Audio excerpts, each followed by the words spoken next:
बंदी छोड़ सतगुरु रामपाल जी परमेश्वर जी की जय हो।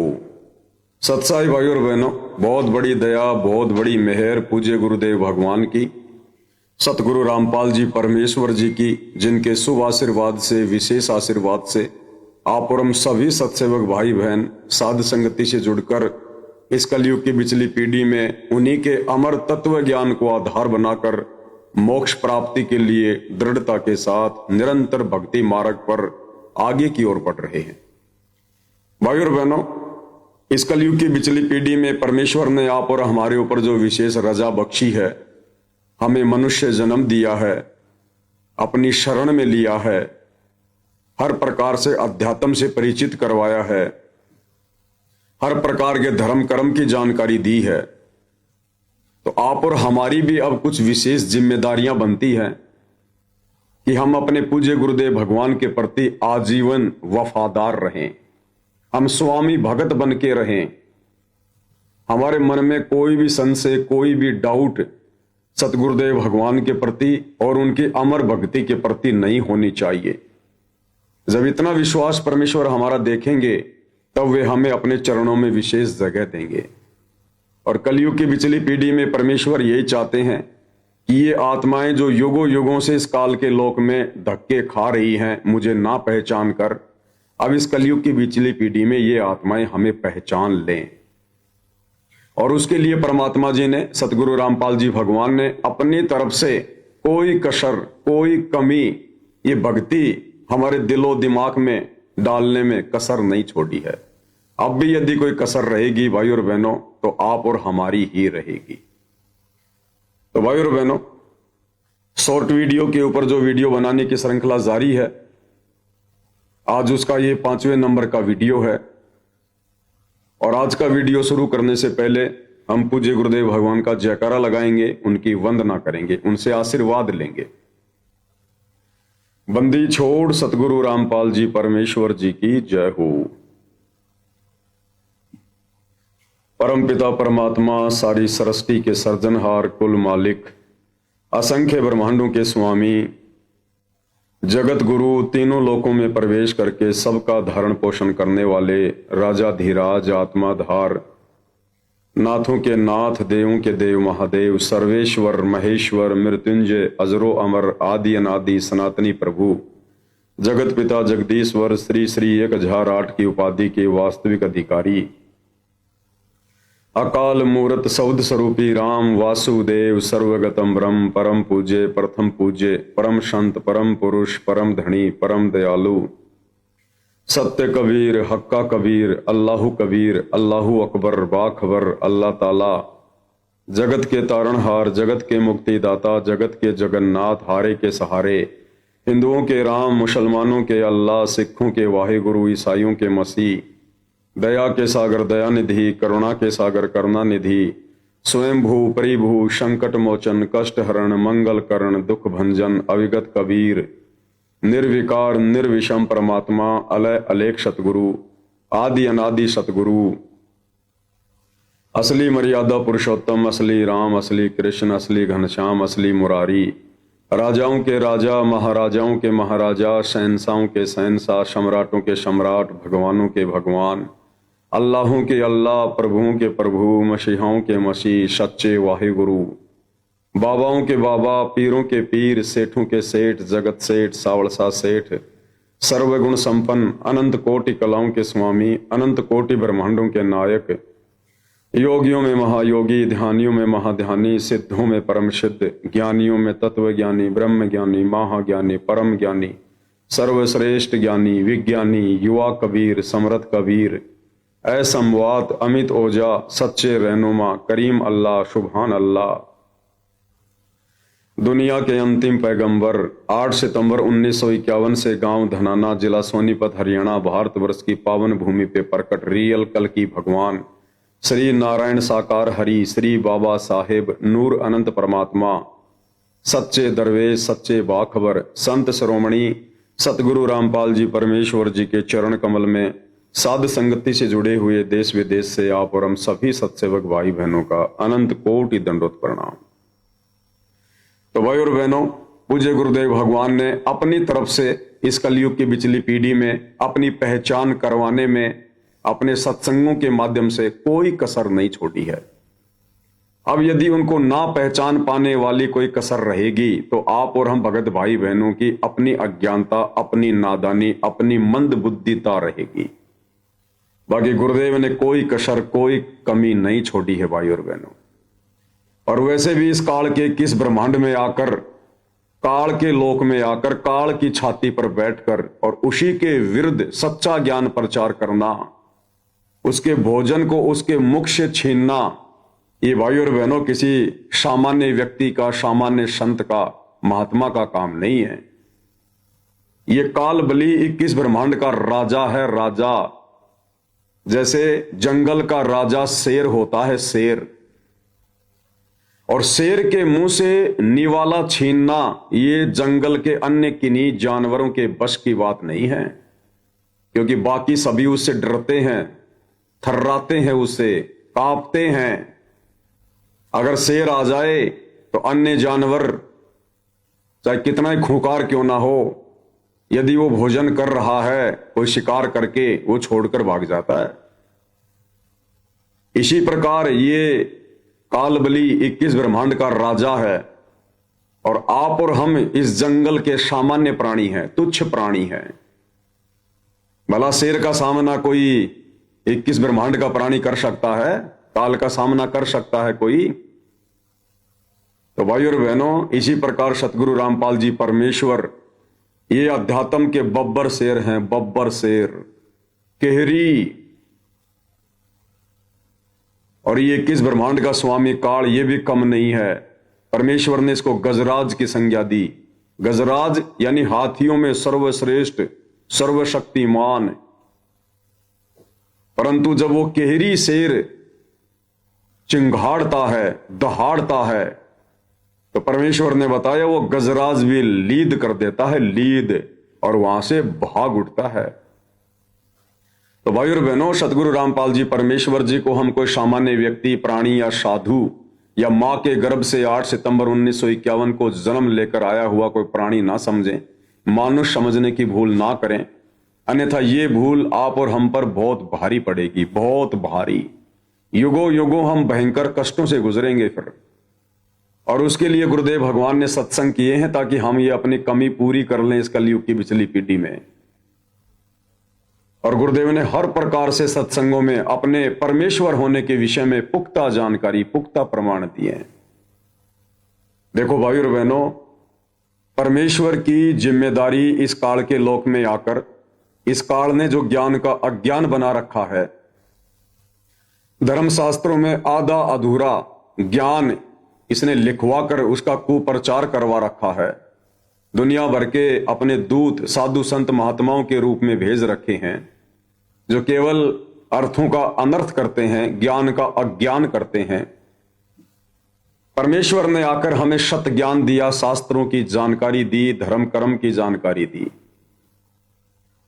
अब भाई और बहनों, अब भी अगर हम नहीं समझेंगे, क्योंकि परमेश्वर की, सतगुरु रामपाल जी भगवान की जिम्मेदारी अपने खुद के सत्संगों को समझाने की नहीं है। सतगुरु की जिम्मेदारी केवल धर्मशास्त्रों का सार, निष्कर्ष निकाल कर देने की थी, और गुरुदेव ने उसमें कोई कसर नहीं छोड़ी है। हर धर्म के धर्म ग्रंथ का पूरा विवरण जो हमारे मतलब का है, परमेश्वर ने निकाल कर रख दिया। चारों वेद, गीता, कुरान, बाइबल, तोरेत, जबूर, इंजल, गुरु ग्रंथ साहिब और अन्य छोटे मोटे संत महात्मा, साधु, ऋषि, जो अज्ञानता के कारण आप और हम भोले भाले जीवों में महात्मा बने बैठे थे, ऋषि बने बैठे थे, परमेश्वर ने सभी की पुस्तकें, सभी के प्रवचन सुनाकर, दिखाकर निष्कर्ष दे दिया कि धरती पर किसी के पास सत्संग नहीं है। यहां कोई सत्संग कर ही नहीं सकता, कोई सच कहने की हिम्मत कह ही नहीं सकता। यहां सत्संग करने के लिए कबीर भगवान स्वयं तत्वदर्शी संत का चोला धारण करके, रूप धारण करके स्वयं ही सतलोक से चलकर आते हैं। वे स्वयं ही सत्संग कर सकते हैं, सच कह सकते हैं, और उसके बाद उनसे परिचित, उनके शरण में आने के बाद उनके बच्चे सच कह सकते हैं। अन्यथा 21 ब्रह्मांड में सच कहने की यहां किसी की औकात नहीं है और ना किसी को यहां सच का पता है। तो भाई और बहनों, गुरुदेव ने एक सत्संग के माध्यम से बखूबी अपनी पहचान करवाने की पूरी कोशिश की है। अब हम कितना पहचानेंगे, कितना समझेंगे उनके संकेतों को, उनके सत्संगों को, ये आप और हमारे संस्कार और हमारी बुद्धि स्तर के ऊपर निर्भर करता है। तो शॉर्ट वीडियो में एक छोटा सा सत्संग पूज्य गुरुदेव भगवान का, लगभग 20 से 25 सेकंड का, और गुरुदेव भगवान ने यहां पर काल के विषय में यह जानकारी देते हुए कि वो गुप्त रहता है, गुप्त। और गुरुदेव ने कहा कि वो गुप्त क्यों रहता है? क्या बाप, क्या एक पिता अपने संतान से छुप के रहना चाहेगा? क्या एक बाप अपने संतान से छुप के रहता है? वो बाप, वो पिता अपने संतान से छुप कर रहेगा जिसमें कोई खोट है, जिसमें कोई दोष है। और गुरुदेव ने सृष्टि रचना के माध्यम से बता दिया कि इस काल में क्या दोष था, इसने क्या गलती की जिस कारण से इसको शराप लगा, ये दंड का भागी बना। और उसके तहत ये अपनी ही संतान, यानी 21 ब्रह्मांड में आने के बाद आप और हम सभी भाई बहन काल और दुर्गा की संतान कहलाती हैं। ये अपने ही बच्चों से, अपने ही संतानों से छुप के रहता है। ब्रह्मा विष्णु महेश तो सीधे सीधे इसके पुत्र हैं, ये उनको भी अपनी शक्ल सूरत नहीं दिखाता, अपने ओरिजिनल रूप में उनके सामने नहीं आता। और आगे गुरुदेव भगवान ने निर्णय दिया कि वो परमात्मा वो छुप के नहीं रहता, वो परमात्मा सर्व के समक्ष आता है, तत्वदर्शी संत बन के आता है, अपने रूप को हल्का करके आता है, अपने आप को छुपा कर ज्ञान प्रचार करता है। और आज से पहले हम उसको पहचान नहीं पाए। और आगे गुरुदेव ने कहा कि अब पहचानेंगे, अब पहचानेंगे। क्या कह रहे हैं गुरुदेव भगवान? ध्यान से सुनिए भाई और बहन। मेरा ही अटल सिद्धांत है, मैं अपनी योग माया से छुपा रहता हूं, किसी के सामने नहीं आता। और यही भगवान ने सृष्टि रचना बताई थी कबीर परमात्मा ने कि इसने गलती करता है, ये 1 लाख जीवों को, मनुष्य शरीरधारियों को रोज खाता है, या बुचड़ खाना खोल रखा है इसने, कहीं दुर्घटना में मर गए, किधर फ्लड आ गई, कहीं पर और कारण हो गया। 1 लाख को रोज काटता है और उसका आहार करता है, इसलिए छुपा रहता है। इसके अंदर दोष है कोई ना? पिता अपनी छुप कर रहता है। हमारा असली पिता पूर्ण परमात्मा परम अक्षर ब्रह्म कबीर साहब है, वो हमारे पास घूमते रहे, लेकिन हम पहचान नहीं सके क्योंकि हमारे पास उनको पहचानने वाला वो चश्मा नहीं था। क्या कह रहे हैं गुरुदेव कि हमारे पिता, हमारे परमात्मा, हमारे बाप, वो कबीर देव भगवान, वो छुपके नहीं रहते, वो हमारे साथ साथ घूमते रहे, लेकिन हम उनको पहचान नहीं पाए क्योंकि हमारे पास में पहचानने का कोई साधन नहीं था, पैमाना नहीं था। और आगे गुरुदेव क्या कह रहे हैं? अब पहचानेंगे। क्या कह रहे हैं? अब पहचानेंगे। सुनिए, अब वो ऐनक दास देगा आपको, उससे देखना अपने भगवान को, अब पहचानोगे।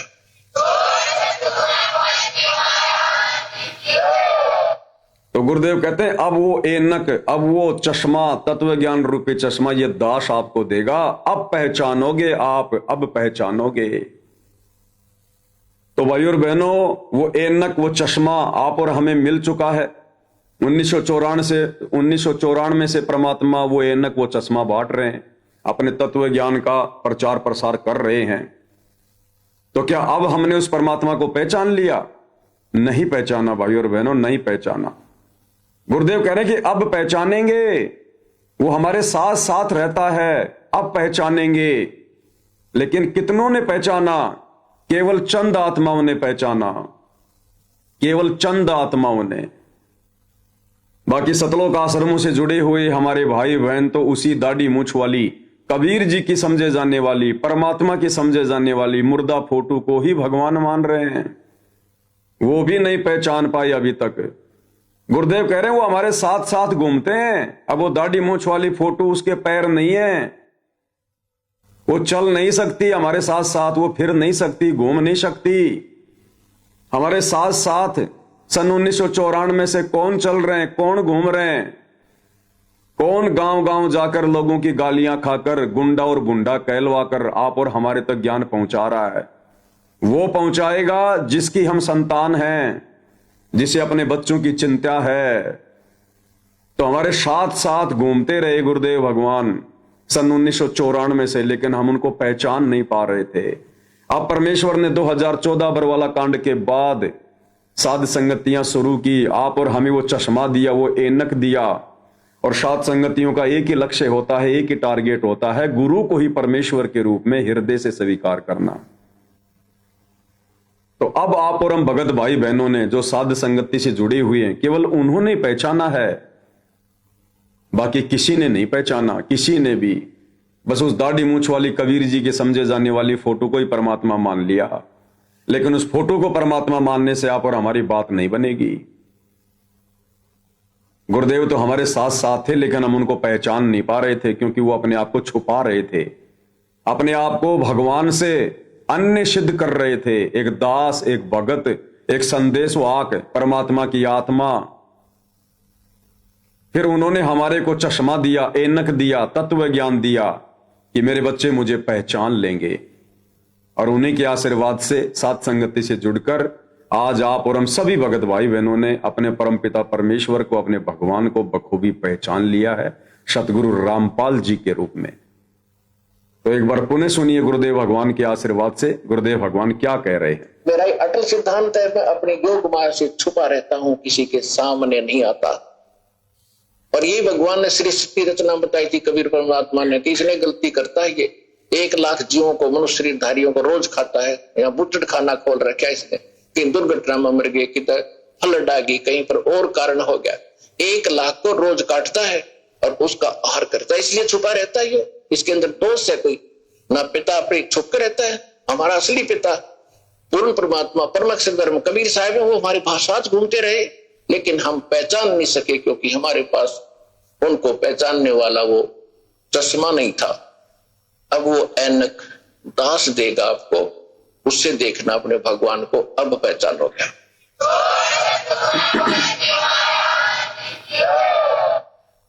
अभी सत्संग को सुनकर बहुत सारे भगत भाई बहन कह सकते हैं कि जी वो परमात्मा तो कबीर जी हैं, गुरु जी तो हमें उसकी फोटो भी दिया करते थे नाम दीक्षा के समय, दाढ़ी मूंछ वाली, कि बच्चों इस फोटो को अपने घर में रखना, अपने दरबार में रखना। तो गुरु जी ने जिस कबीर भगवान की पहचान करवाई है वो तो दाढ़ी मूंछ वाले कबीर जी हैं। और दाढ़ी मूंछ वाली फोटो के विषय में गुरु जी कह रहे हैं कि बच्चों तुम अब पहचानोगे अपने कबीर भगवान को, अब पहचानोगे तुम अपने कबीर भगवान को। तो भाई और बहनों, गुरुदेव भगवान हमें उस दाढ़ी मूंछ वाली फोटो के विषय में नहीं कह रहे हैं, इस बहम में मत रहना।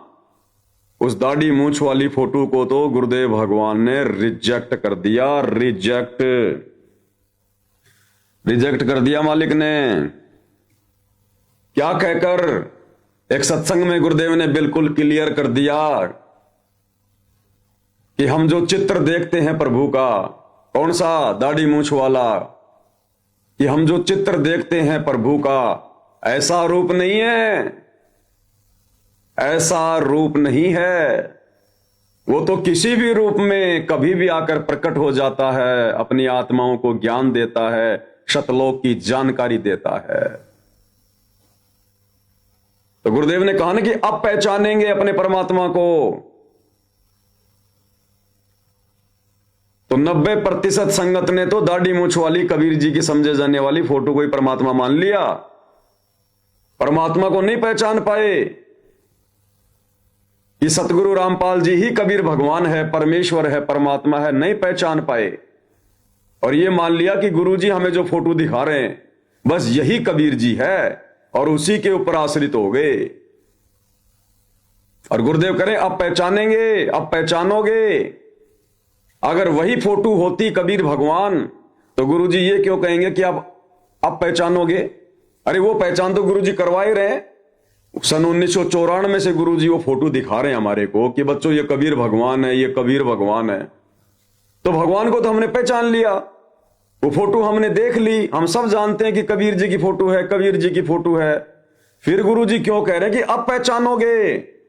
तो फिर वो दाढ़ी मूंछ वाले कौन थे फिर, जो गुरु जी कह रहे हैं कि भगवान को तो तुम अब पहचानोगे? तो परमेश्वर वे स्वयं हैं, परमात्मा वे स्वयं हैं। और उस दाढ़ी मूंछ वाली फोटो को उन्होंने रिजेक्ट कर दिया। रिजेक्ट क्या कहकर, ध्यान से सुनिए भाई और बहनों, बड़ा अनमोल सत्संग है। क्या कह रहे हैं भगवान? अपने आत्माओं अब तो ये दास बैठा है, यदि यहां परमात्मा इसी मानव शरीर तो है ही उनका, क्योंकि बनारस में 120 वर्ष रहे, और अब भी वो आ जाते। जो हम चित्र देखते हैं प्रभु का, ऐसा चित्र नहीं है।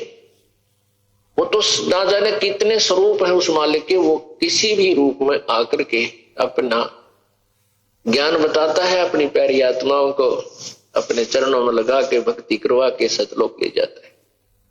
तो क्लियर कर दिया भाई और बहनों गुरुदेव भगवान ने।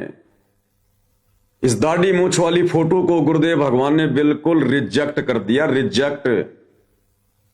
तो बताओ सतलोक आश्रमों से जुड़े हुए भाई बहनों, तुम किसे भगवान मानकर पूज रहे हो? तुमने क्या पहचाना? अरे कुछ भी तो नहीं पहचाना। तुम जिस दाढ़ी मूंछ वाली फोटो को कबीर मान के पूज रहे हो, जून के महीने में कबीर प्रगट दिवस मना रहे हो, गुरुदेव ने तो रिजेक्ट कर दिया कि प्रभु ऐसा नहीं है जो हम चित्र देख रहे हैं। वो तो ना जाने किस रूप में आ जाते हैं अपनी आत्माओं को ज्ञान देने के लिए। एक बार ध्यान से सुनो भाई और बहनों, इसलिए गुरुदेव कह रहे हैं कि अब पहचानोगे भगवान को, अब पहचानोगे। ध्यान से सुनिएगा। अपने आत्माओं अब तो ये दास बैठा है, यदि यहां परमात्मा इसी मानव शरीर तो है ही उनका, क्योंकि बनारस में 120 वर्ष रहे, और अब भी वो आ जाते। जो हम चित्र देखते हैं प्रभु का, ऐसा चित्र नहीं है। वो तो ना जाने कितने स्वरूप है उस मालिक के। जो हम चित्र देखते हैं ऐसा चित्र नहीं है परमात्मा का, ऐसा रूप नहीं है। तो गुरुदेव ने बिल्कुल क्लियर कर दिया कि ये दाढ़ी मूंछ वाली फोटो परमात्मा नहीं है, कबीर जी नहीं है। और कह दिया कि अब पहचानोगे अपने परमात्मा को, वो तो तुम्हारे साथ साथ ही घूमता है। तो फिर किसको पहचानेंगे? दाढ़ी मूंछ वाली को तो रिजेक्ट कर दिया, जिसको संगत अपना कबीर भगवान मान के बैठी थी। और गुरुदेव कह रहे हैं कि अब पहचानोगे। तो बताओ फिर और बच कौन गया पहचानने के लिए? अब बच गए सतगुरु रामपाल जी। तो कौन हुए सतगुरु रामपाल जी? स्वयं कबीर भगवान, कबीर परमात्मा, आत्मा के पिता परमेश्वर। तो ये है वो बंदी छोड़, वो परमात्मा, सतगुरु, भक्ति मुक्ति का दाता, जिसको ना पहचान कर आप और हम भाई बहन असंख्य युगों से इसी काल के लोक में धक्के खा रहे थे, 84 लाख योनियां भोग रहे थे। सन 1994 से वर्तमान समय तक परमेश्वर को इतना संघर्ष केवल इसी बात के लिए करना पड़ रहा है, ज्ञान देने के लिए नहीं, अपनी पहचान करवाने के लिए। अरे ज्ञान तो वही था जो परमेश्वर ने 1994 से 1997 तक दिया। सारा ज्ञान, सारे सत्संग, सारा निष्कर्ष गुरुदेव ने 1994 से 2000 तक के सत्संगों में दे रखा है। उसके बाद गुरुदेव ने आप और हमें शास्त्रों से परिचित करवाने के लिए ये वेद, गीता, कुरान, पुराण, बाइबल ये दिखाने पड़े। अन्यथा गुरुदेव ने जो सत्संग किए हैं 1994 से सन 2000 तक, रियल सत्संग तो वही हैं, और उन्होंने क्लियर कर रखा उन सत्संगों में। अब भी यदि हम नहीं पहचानेंगे और अपने गुरु को एक मानुष मानते रहेंगे और परमात्मा उसी कागज के टुकड़े को मानते रहेंगे, दाढ़ी मूंछ वाली फोटो को, फिर हमारा कैसे भला होगा? हम कैसे अपने घर जा पाएंगे अगर परमात्मा की पहचान नहीं हुई तो? अगर हमें यही विश्वास नहीं बना, क्योंकि जिसको हम कबीर भगवान मान के बैठे थे उसको तो गुरु जी ने रिजेक्ट कर दिया कि ऐसा चित्र नहीं है परमात्मा का, उनका रूप ऐसा नहीं है। बताओ फिर और कौन भगवान बच गया? फिर तो सतगुरु रामपाल जी बच गए, ये तत्वदर्शी संत बच गया। तो कौन हुआ कबीर भगवान? ये स्वयं हुए, स्वयं। एक बार फिर से पूरा सत्संग सुनिए भाई और बहनों। और आगे गुरुदेव भगवान कह रहे हैं कि अब ये आप लोगों ने सोचना है, ये आप लोगों ने देखना है, आप लोगों ने सोचना है। अब आप इस बात को पहचान कर कैसा व्यवहार करोगे दास के साथ में। अपने पुण्यात्माओं, अब तो ये दास बैठा है, यदि यहाँ परमात्मा इसी मानव शरीर तो है ही उनका, क्योंकि बनारस में 120 वर्ष रहे, और अब भी वो आ जाते। जो हम चित्र देखते हैं प्रभु का, ऐसा चित्र नहीं है। वो तो ना जाने कितने स्वरूप है उस मालिक के, वो किसी भी रूप में आकर के अपना ज्ञान बताता है, अपनी प्यारी आत्माओं को अपने चरणों में लगा के भक्ति करवा के सतलोक ले जाता है। अब आज हम भगवान की तलाश कर रहे हैं। अब आगे ध्यान से सुनना। और परमात्मा क्या अनमोल वस्तु है, क्या अनमोल है, कितना उसके अंदर गुण है। यदि आज हमें वो मिल जाए, आपके सामने आ जाए, तो आपकी क्या स्थिति होगी? एक बार सोचना, जो भक्त आत्माएं हैं गहराई से सोचे। क्या करें गुरुदेव भगवान कि हमें भगवान की तलाश, हमें परमात्मा की तलाश, उसके लिए हम भटक रहे हैं। और अगर आज वो परमात्मा आपके सामने आ जाए, आपसे बातें करे, आपको सत्संग सुनाए, तो आप आत्माओं की कैसी स्थिति होगी? गुरुदेव कह रहे हैं एक बार जोर देकर सोचो, जो पुण्य आत्माएं हैं, एक बार जोर देके सोचो। यानी भाई और बहनों, गुरुदेव भगवान ये तो कह नहीं रहे कि मैं कबीर हूं, मैं परमात्मा हूं, लेकिन संकेतों में कहने में कोई कमी नहीं छोड़ रहे। और उस कागज वाली फोटो को रिजेक्ट करके कि प्रभु का ऐसा चित्र नहीं है, ऐसा रूप नहीं है, और स्वयं को कबीर भगवान सिद्ध कर दिया।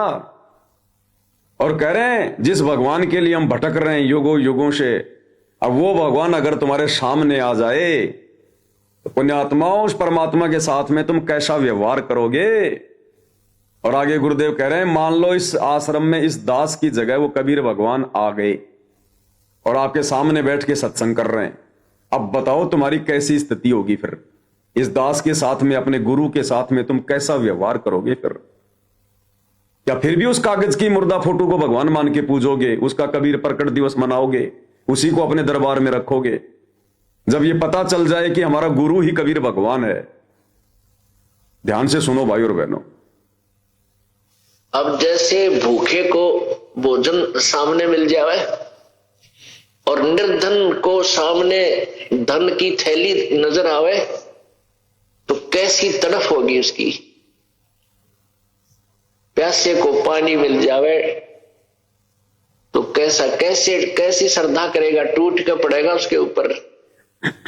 धन है तो ठाकर सीने का न्यू देख कर भाग लेगा, छुपा जो कि इसने कोई देख ना ले। और सामने भोजन है तो ऐसी सब टूट के पड़ जाएगा, फटाफट खाएगा, अपनी जान बचाएगा। ऐसे ही हमें जब परमात्मा आज मिल जावे, आपके सामने आ जावे, क्योंकि हम उसी की तलाश में तो भटक रहे हैं, तो आपकी कैसी श्रद्धा होगी ये आप अपने अपने स्तर से सोच सकते हैं। अब वो भगवान यहां आ जाए, अरदास के स्थान पर बैठकर सत्संग करने लग जाए, क्योंकि ज्ञान तो देना ही पड़ेगा।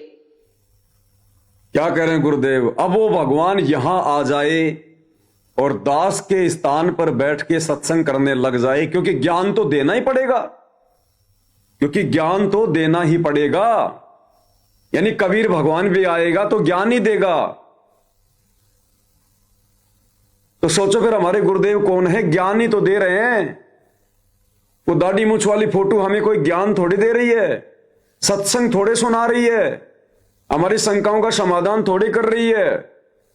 उस दाढ़ी मूछ वाली फोटो से तो लाखों गुना बड़ा और महान ये तुम्हारा भाई पवन दास है, जो आप लोगों की शंकाओं का समाधान कर रहा है, आप लोगों को गुरु की महिमा बता रहा है।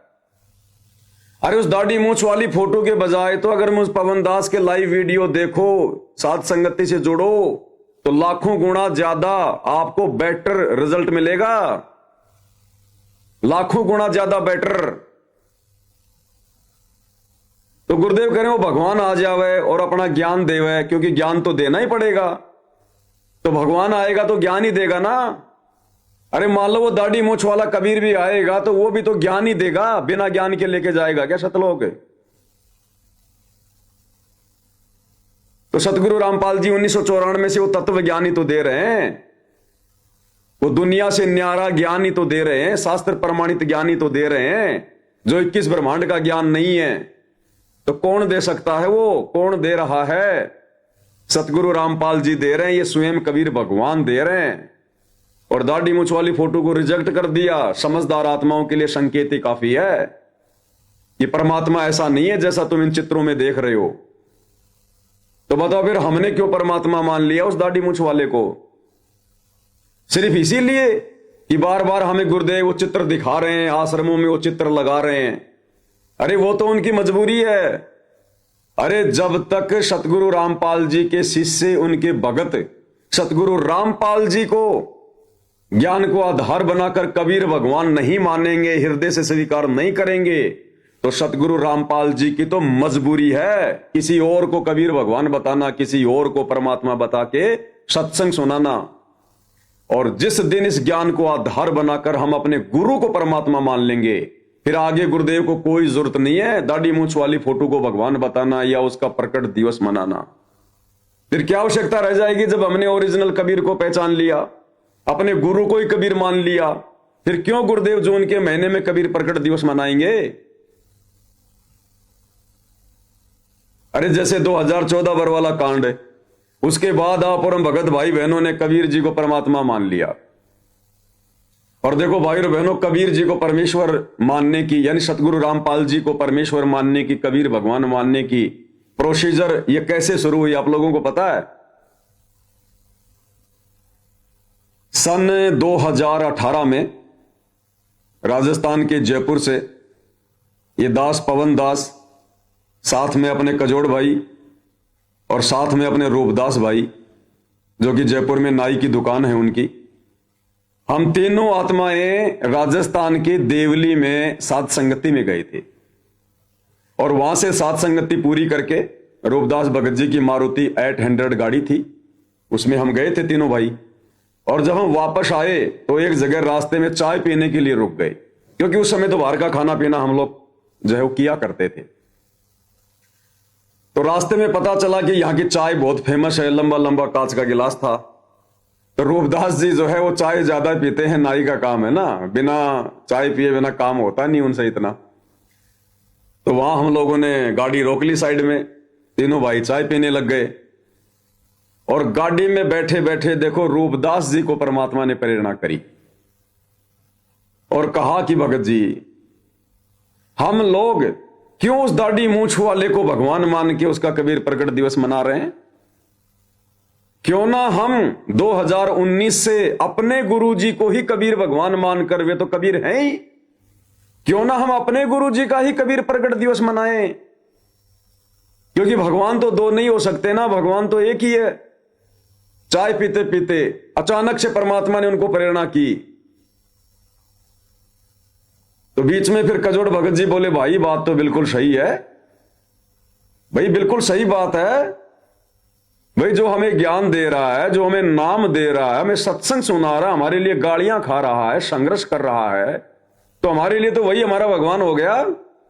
और अगर वो दाढ़ी मूछ वाला भगवान है तो फिर वो सामने क्यों नहीं आ रहा? फिर वो आकर सत्संग क्यों नहीं सुना रहा? वो फिर काल की तरह छुपके क्यों रहता है अगर वो दाढ़ी मूछ वाला ही भगवान है तो? और भाई और बहनों, ये पीछे जो गुरुदेव भगवान ने अभी बताया आपको कि पुण्यात्माओं, उस प्रभु का रूप ऐसा नहीं है। यानी गुरुदेव खुद दाढ़ी मूछ को रिजेक्ट कर रहे हैं, क्योंकि वर्तमान में संगत जिस फोटो को, जिस चित्र को भगवान मान के पूज रही है, उसके तो दाढ़ी मूछ हैं। और गुरुदेव ने कह दिया कि प्रभु का ऐसा चित्र नहीं है जो हम ये चित्र देख रहे हैं, प्रभु ऐसा नहीं है। इसका मतलब गुरुदेव ने क्लियर कर दिया कि वो दाढ़ी मूछ वाला नहीं है, वो कबीर भगवान, वो दाढ़ी मूछ नहीं रखता, वो बिना दाढ़ी मूछ के है। और दास ने तो 1 लाख रुपए की नगद घोषणा कर रखी है कि सतगुरु रामपाल जी का कोई भी भगत ये साबित कर दे कि सतलोक में कबीर परमात्मा के दाढ़ी मूछ है। और देखो गुरुदेव इस सत्संग में बिल्कुल क्लियर कर रहे हैं कि ऐसा चित्र नहीं है प्रभु का। एक बार फिर से सुनो भाई और बहनों, पुण्यात्माओं, अब तो ये दास बैठा है, यदि यहां परमात्मा इसी मानव शरीर तो है ही उनका, क्योंकि बनारस में 120 वर्ष रहे, और अब भी वो आ जाते। अब सुनो, जो हम चित्र देखते हैं प्रभु का, ऐसा चित्र नहीं है। जो हम चित्र देखते हैं प्रभु का, ऐसा चित्र नहीं है। तो बताओ फिर संगत ने क्यों इसको कबीर भगवान मान लिया? गुरुदेव तो इसको रिजेक्ट कर रहे हैं, अपने सत्संग में रिजेक्ट कर रहे हैं। बहुत सारे भाई बहन कहते हैं ना कि भाई तुम लोग इस दाढ़ी मूंछ वाली फोटो को भगवान क्यों नहीं मानते, गुरुजी ने तो खुद बताया। तो गुरुजी तो खुद देखो रिजेक्ट भी कर रहे हैं। अब ये रिजेक्ट वाली बात भी तो माननी पड़ेगी। अब गुरुजी ने इस फोटो को भगवान बताया, वो हमें समझ में आ गया, क्योंकि भाई शुरुआत में उनकी मजबूरी थी। अगर वे खुद को कबीर जी कहते तो कोई उनके सत्संग भी ना सुनता। इसलिए गुरुदेव ने अपने आप को छुपाकर स्वयं कबीर होते हुए और आप और हमारे तक ये ज्ञान पहुंचाने के लिए इस दाढ़ी मूंछ वाली फोटो को सामने रखकर कहा कि कबीर भगवान। लेकिन भैया 30 साल हो गई, अब 30 साल ज्ञान बतेरा दे लिया गुरुदेव ने। अब हमने गुरु को परमात्मा मानना पड़ेगा, पहचानना पड़ेगा। तो अब गुरुदेव उसी फोटो को, संगत जिस कबीर की समझे जाने वाली नकली फोटो को, दाढ़ी मूंछ वाली फोटो को, कागज के टुकड़े को अपना कबीर भगवान मान के पूज रही है, सतगुरु रामपाल जी उसे रिजेक्ट कर रहे हैं। रिजेक्ट। पुण्यात्मा, हम जो चित्र देख रहे हैं ऐसा चित्र नहीं है प्रभु का। तो इस चित्र में तो दाढ़ी मूंछ है, तो क्या भगवान की दाढ़ी मूंछ नहीं है क्या? हाँ, नहीं है, भगवान की दाढ़ी मूंछ है। भगवान हमारे सामने बैठे सत्संग कर रहे, हमारे गुरु के रूप में आ गए भगवान। तत्वदर्शी संत की भूमिका कौन निभाएगा? इस काल के लोक में आके सत्संग कौन कर सकता है? भगवान। तो सत्संग कौन कर रहे हैं? सतगुरु रामपाल जी। कौन हुए सतगुरु रामपाल जी? और गुरुदेव ने कहा कि बच्चों, अपने द्वारा रची गई सृष्टि को वो कबीर भगवान ही बता सकता है। एक जीव क्या बता दे? तो 94 से कौन बता रहे हैं सृष्टि रचना? सत्संग कौन कर रहे हैं? तत्वदर्शी संत की भूमिका में कौन है? और अब गुरुदेव साफ साफ रिजेक्ट कर रहे हैं इस कागज के टुकड़े को, दाढ़ी मूंछ वाली फोटो को। एक बार फिर से सुन लो भाई और बहनों, अगर समझ में नहीं आ रही है तो, क्योंकि साथ संगति का काम है समझाना। पुण्यात्माओं, अब तो ये दास बैठा है, यदि यहाँ परमात्मा इसी मानव शरीर तो है ही उनका, सुनो, क्योंकि बनारस में 120 वर्ष रहे। अब सुनो, और अब भी वो आ जाते। जो हम चित्र देखते हैं प्रभु का, ऐसा चित्र नहीं है। वो तो ना जाने कितने स्वरूप है उस मालिक के, वो किसी भी रूप में आकर के अपना ज्ञान बताता है, अपनी प्यारी आत्माओं को अपने चरणों में लगा के भक्ति करवा के सतलोक ले जाता है। तो बताओ भाई और बहनों, हाथ कंगन को आरसी क्या, पढ़े लिखे को फारसी क्या, और क्या प्रमाण चाहिए? अब क्या सबूत चाहिए इससे ज्यादा? अब गुरुदेव खुल्लम खुल्ला नहीं कहेंगे भाई, उनका भी काल के साथ एग्रीमेंट है। और परमेश्वर कलयुग की बिचली पीढ़ी में जो आत्माएं ज्ञान को आधार बनाकर भक्ति करेंगी, उन्हीं को सतलोक लेकर जाएंगे। अगर इन्होंने खुल्लम खुल्ला ही बताना होता तो भाई और बहनों, आप और हमें शिक्षा देने की आवश्यकता नहीं थी, हमें पढ़ा लिखा इंसान बनाने की जरूरत नहीं थी, अक्षर ज्ञान से युक्त कराने की जरूरत नहीं थी। पिछले 15-20 वर्षों से धर्मशास्त्रों को खोल खोल के दिखाने की जरूरत नहीं थी। दुनिया में गुंडा और बुंडा कहलवाने की जरूरत नहीं थी। ये तत्व ज्ञान देने की जरूरत नहीं थी। सीधा सीधा हाथ पकड़ के ले जाते परमात्मा। ये तो समर्थ है, फिर इनको रोक कौन देगा? अगर ये सतलोक ले जाना चाहें तो काल की औकात है क्या हमें रोक देंगे? इनका हाथ पकड़ने वाला कौन है किस ब्रह्मांड में? इसलिए परमेश्वर ने ज्ञान आधार का मार्ग चुना है वर्तमान कलयुग की बिचली पीढ़ी का, कि जो आत्माएं मेरे ज्ञान को आधार बनाकर और हृदय से अपने गुरु को ही परमेश्वर मानकर भक्ति करेंगी, उन्हीं आत्माओं को परमेश्वर सतलोक ले जाने की सोचेंगे। तो इस फोटो को गुरुदेव ने बिल्कुल रिजेक्ट कर दिया, बिल्कुल रिजेक्ट। अब तो कम से कम भगत भाई बहनों के समझ में आ जानी चाहिए कि सतगुरु रामपाल जी परमेश्वर कौन है। और एक छोटा सा सत्संग आपको और सुनाते हैं भाई और बहनों। इसमें गुरुदेव ने बिल्कुल क्लियर कर दिया और भी। और क्या कह रहे हैं गुरुदेव भगवान, ध्यान से सुनिएगा। यदि इस दास के स्थान पर आज कबीर परमेश्वर भी आ जाते, क्योंकि जिस समय कबीर परमेश्वर जिस रूप में आए थे वो तो तुमने देखा नहीं, वर्तमान वाला ने। और वो परमात्मा किस रूप में आए थे, ये तो जो हमने चित्र बनाए तो हमारा एक अपना इमेजन है, अपना सपोजिशन है, अपना माना हुआ बनाया है। लेकिन वो परमात्मा अब आ जाए तो जिस रूप में वो पहले आया था वो तो तुमने देखा नहीं, और ईब जिस मारा उसने तो मानो को नहीं। तो बात कैसे बनेगी? अब बताओ भाई और बहनों, इतना क्लियर कर दिया गुरुदेव ने, अंधे से अंधा, मूर्ख से मूर्ख व्यक्ति भी समझ जाए कि गुरुदेव भगवान क्या कहना चाह रहे हैं, कहां निशाना लगाना चाह रहे हैं, क्या कह रहे हैं गुरुदेव भगवान। एक एक शब्द को दोबारा ध्यान से सुनो भाई और बहनों। यदि इस दास के स्थान पर आज कबीर परमेश्वर भी आ जाते, क्योंकि जिस समय कबीर परमेश्वर जिस रूप में आए थे वो तो तुमने देखा नहीं। क्या कह रहे हैं गुरुदेव कि जिस समय कबीर परमात्मा जिस रूप में आए थे, यानी 650 साल पहले, तो गुरुदेव कह रहे हैं कि वो रूप तो तुमने देखा नहीं वर्तमान वालों ने। तो फिर भाई ये फोटो किसकी है? अरे फिर ये फोटो किसकी है दाढ़ी मूंछ वाली? इसी को तो सब कबीर जी मान के पूछ रहे हैं कि 650 साल पहले आए थे। और गुरुदेव कह रहे हैं कि पुण्यात्मा जिस समय कबीर परमात्मा आए थे 650 साल पहले, वो जिस रूप में आए थे, जैसी उनकी शक्ल थी, उनका चेहरा था, वो तो तुम लोगों ने देखा नहीं वर्तमान वालों ने, यानी आप और हमने, कलयुग की पिछली पीढ़ी वालों ने। तो फिर गुरुजी जो ये दाढ़ी मूंछ वाली फोटो दिखा रहे हैं, फिर ये किसकी है? तो समझ जाओ भाई और बहनों, अब तो समझ जाओ कि 650 साल पहले परमात्मा जिस रूप में आए थे वो तो तुमने देखा नहीं वर्तमान वालों ने, यानी आप और हमें कह रहे हैं गुरुदेव। तो रिजेक्ट कर दिया गुरुदेव ने इस दाढ़ी मूंछ वाली फोटो को। अगर यही कबीर होता, यही कबीर का रूप होता, तो ये बात क्यों कहेंगे गुरुदेव कि 650 साल पहले परमात्मा जिस रूप में आए थे वो तो तुमने देखा नहीं वर्तमान वालों ने। दोबारा सुन लो। यदि इस दास के स्थान पर आज कबीर परमेश्वर भी आ जाते, क्योंकि जिस समय कबीर परमेश्वर जिस रूप में आए थे वो तो तुमने देखा नहीं वर्तमान वालों ने। वो तो तुमने देखा नहीं वर्तमान वालों ने। फिर गुरुजी हमें जो फोटो दिखा रहे हैं, नाम दीक्षा के समय दे रहे हैं दाढ़ी मूंछ वाली, फिर ये किसकी है? और आगे सुनो क्या कह रहे हैं। और वो परमात्मा किस रूप में आए थे, ये तो जो हमने चित्र बनाए तो हमारा एक अपना इमेजन है, अपना सपोजिशन है, अपना माना हुआ बनाया हुआ बना। क्या कह रहे हैं गुरुदेव? और वो परमात्मा जिस रूप में आए थे, ये जो हमने फोटोएं बना रखी हैं, जो चित्र बना रखे हैं, ये दाढ़ी मूंछ वाले, गुरुदेव कहते हैं ये तो हमारी सोची हुई है, ये तो हमारी इमेजिन है, ये तो कल्पना है, कल्पना। रिजेक्ट कर दिया गुरुदेव ने। ये दाढ़ी मूंछ वाली फोटो कबीर भगवान की फोटो नहीं है, उनका रूप ऐसा नहीं है, उनका चेहरा ऐसा नहीं है। लकी देखना रे, सिग्नल गए, सिग्नल गए।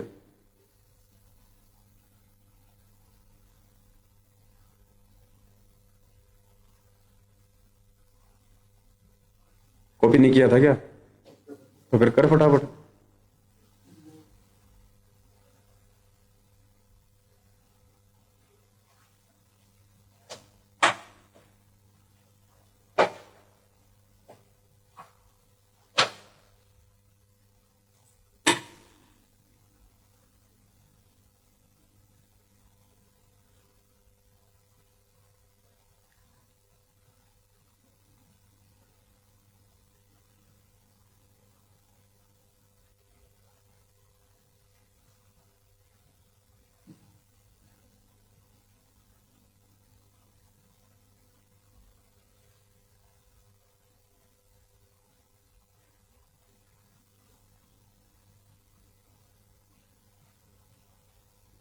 बीच में थोड़ा भाई और बहनों इंटरनेट का दिक्कत आ जाता है, कभी कभार डिस्कनेक्ट हो जाता है बीच में। तो गुरुदेव भगवान ने बिल्कुल क्लियर कर दिया कि जो तुम ये चित्र देख रहे हो ना, जो तुमने बना रखे हैं कबीर भगवान के नाम के, ये तो अपनी इमेजिन है, सोची हुई अपनी कल्पना है, ये तो बनावटी है, ओरिजिनल नहीं है। तो रिजेक्ट कर दी गुरुदेव ने ये फोटो दाढ़ी मूंछ वाली, जिसको संगत कबीर भगवान मान के अपने दरबार में सजा के बैठी है, जो उनके महीने में जिस नकली फोटो का कबीर प्रकट दिवस मना रही है और शतलोक जाने की सोच रही है अपने गुरुजी को दुखी करके। एक बार फिर से सुनो क्या कह रहे हैं गुरुदेव ये तो तुम्हारी इमेजिन है, इमेजिन, कल्पना। आए थे वो तो तुमने देखा नहीं, वर्तमान वाला ने। और वो परमात्मा किस रूप में आए थे, ये तो जो हमने चित्र बनाए तो हमारा एक अपना इमेजिन है, अपना सपोजिशन है, अपना माना हुआ बनाया है। लेकिन वो परमात्मा अब आ जाए। और आगे क्या कह रहे हैं अब गुरुदेव भगवान कि 650 साल पहले परमात्मा जिस रूप में आए थे वो तो तुमने देखा नहीं, और वर्तमान में वो जिस रूप में आ जाएं उसको तुम मानोगे नहीं। यानी गुरुदेव कहना चाह रहे हैं कि वर्तमान में मैं खुद आ गया, अब मुझे तुम मानोगे नहीं तो मोक्ष होगा कैसे, सतलोक जाओगे कैसे। क्या कह रहे हैं कि 650 साल पहले वो भगवान जिस रूप में आए थे वो तो तुमने देखा नहीं, और वर्तमान में जो आया हुआ है अगर वो आ जाए उसको तुम मानो नहीं तो मोक्ष कैसे होगा फिर। सुनो, तो जिस रूप में वो पहले आया था वो तो तुमने देखा नहीं, और ईब जिसमें है उसने तुम मानो को नहीं, तो फिर कैसे बात बनेगी, फिर कैसे मोक्ष होगा। अब इससे ज्यादा खुलकर और क्या कहेंगे गुरुदेव भगवान, बिल्कुल क्लियर कर दिया परमात्मा ने। इसलिए भाई और बहनों, हम सत्सेवकों ने उस दाढ़ी मूछ वाली फोटो को जो लाखों की भोली भाली संगत बेचारी कबीर मान के पूज रही है, हमने उस फोटो को रिजेक्ट कर दिया, उस फोटो को फाड़ फाड़ के फेंक दिया, हमने अपने घरों से बाहर निकाल दिया और अपने घर पर अपने दरबार में केवल गुरुदेव भगवान की ही फोटो रखी है। एकमात्र उन्हीं की तस्वीर रखी हमने, ओरिजिनल कबीर की, जिंदा कबीर की, रियल कबीर की।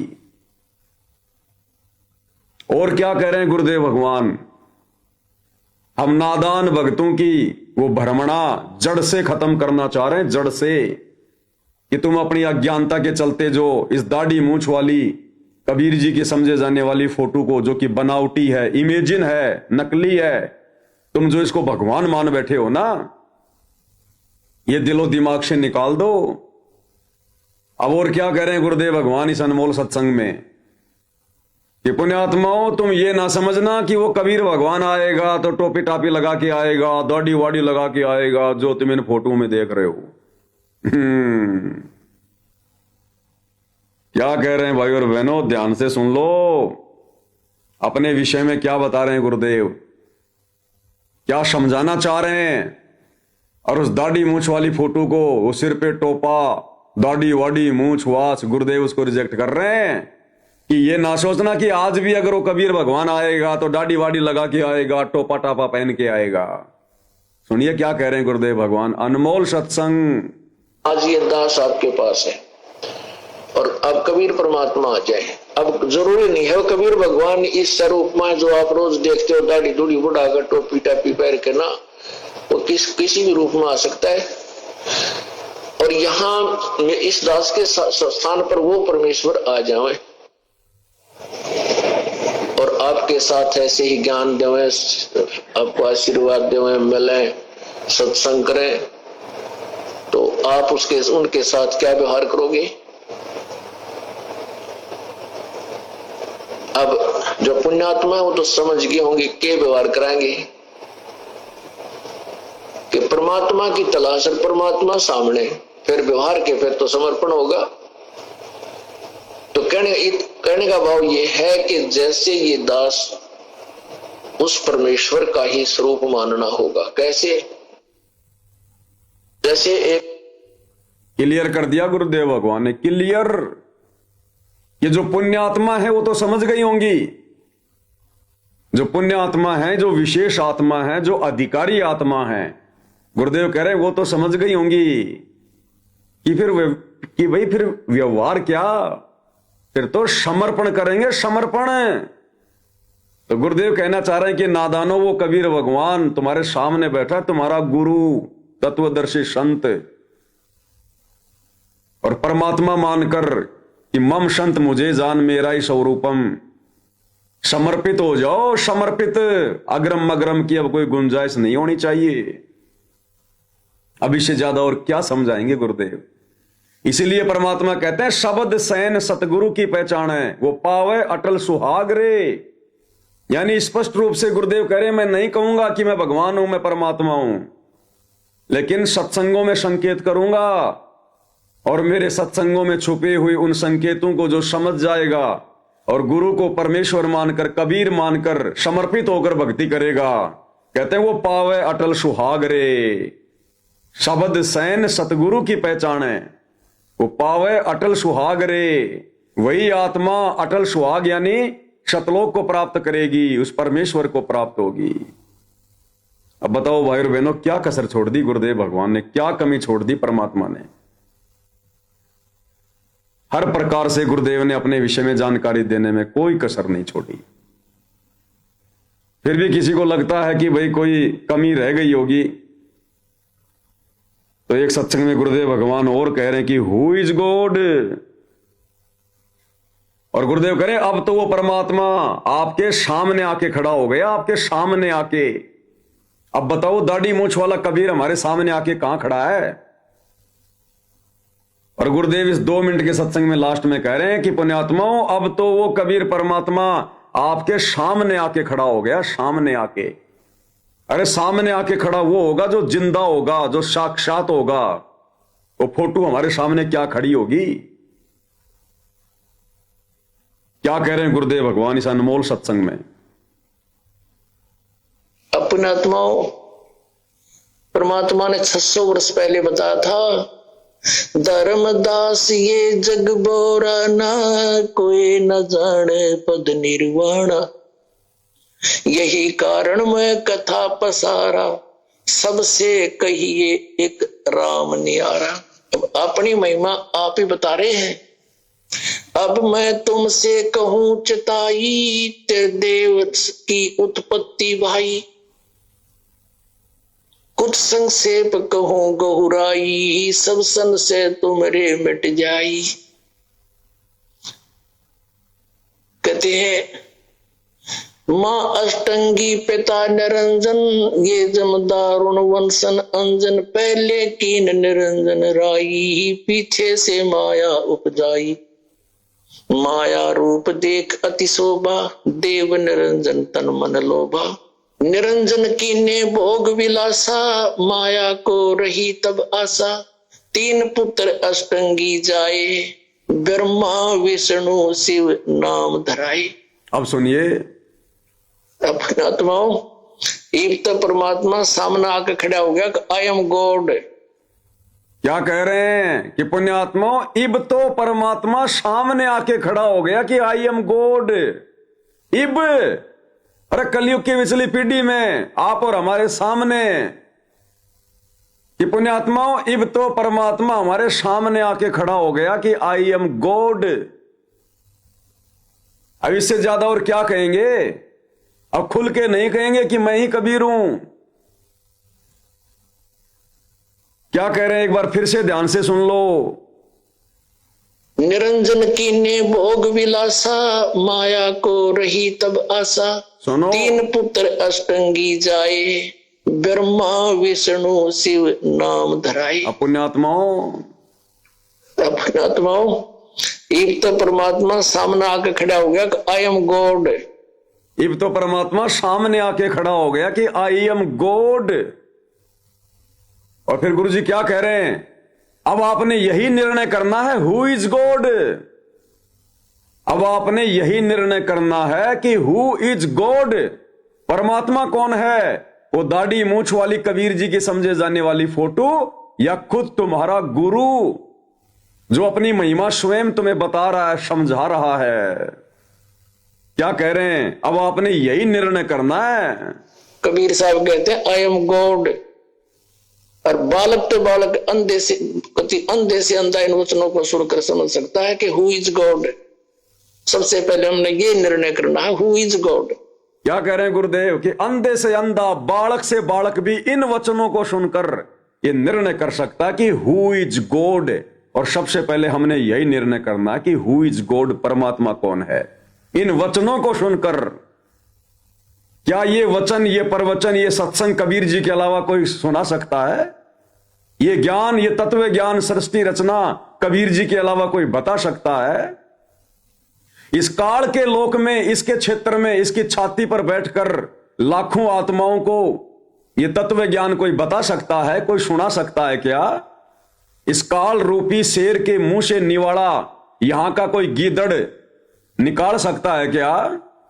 क्योंकि 21 ब्रह्मांड के सभी प्राणी केवल गीदड़ हैं, काल के आगे गीदड़। कि अर्जुन, बलवानों का बल और बुद्धिमानों की बुद्धि मैं हूं, मैं हाथियों में गजराज हूं और शेरों में मैं किहरी हूं, और बाकी सब यहां गीदड़ हैं, भेड़ बकरियां हैं, ये जितने भी जीव हैं। तो गुरुदेव कह रहे इन वचनों को सुनकर, इन प्रवचनों को सुनकर कति बालक से बालक और अंधे से अंधा भी समझ सकता कि हु इज गॉड। तो सत्सेवक भाई बहनों ने समझा, सत्सेवक भाई बहनों ने पहचाना कि हु इज गॉड। और गुरुदेव कह रहे सबसे पहले हमने यही निर्णय करना है, क्योंकि यह निर्णय हुए बिना कि वर्तमान में धरती पर जिंदा कबीर कौन है, कहां है, हम शतलोक लाख जन्म भी नहीं जा सकते, लाख जन्म भी। इसलिए परमेश्वर साथ संगति के माध्यम से इसी बात पर जोर दिलवाते हैं कि गुरु ही परमात्मा, गुरु ही भगवान, गुरु ही परमात्मा, गुरु ही भगवान। ये हमारी सबसे बड़ी गलती रही है युगों युगों से कि हम गुरु रूप में आए हुए कबीर जी को पहचान नहीं पाए। एक बार फिर से सुन लो क्या कह रहे हैं गुरुदेव भगवान। माया रूप देख अति शोभा, देव निरंजन तन मन लोभा, निरंजन कीने भोग विलासा, माया को रही तब आशा, तीन पुत्र अष्टंगी जाए, ब्रह्मा विष्णु शिव नाम धराए। और गुरु जी हंसते हुए कह रहे हैं, हंसते हुए, कि मूर्खो, इतना ज्ञान सुनने के बाद भी तुम पहचान नहीं पा रहे कि हु इज गॉड। हंसते हुए कह रहे हैं गुरु जी आगे। आत्माओं, एक तो परमात्मा सामने आके खड़ा हो गया, आई एम गॉड सामने। कबीर साहब कहते हैं आई एम गॉड। और बालक तो बालक अंधे से अंधा इन वचनों को सुनकर समझ सकता है कि हु इज गॉड। सबसे पहले हमने ये निर्णय करना है हु इज गॉड। अब ये क्लियर हो गया, क्लियर हो गया भाई, क्लियर गुरु जी की तरफ से तो हो गया क्लियर, और साथ संगति वाले भाई बहनों की तरफ से भी हो गया बिल्कुल क्लियर कि who is God. Satguru Rampal ji is God, Satguru Rampal ji is Kabir, and Kabir ji is God, nothing else in the universe. इनके अलावा और कोई नहीं है, कुछ भी नहीं है इनके अलावा। और तभी हम मुक्ति पाएंगे, हम मोक्ष पाएंगे।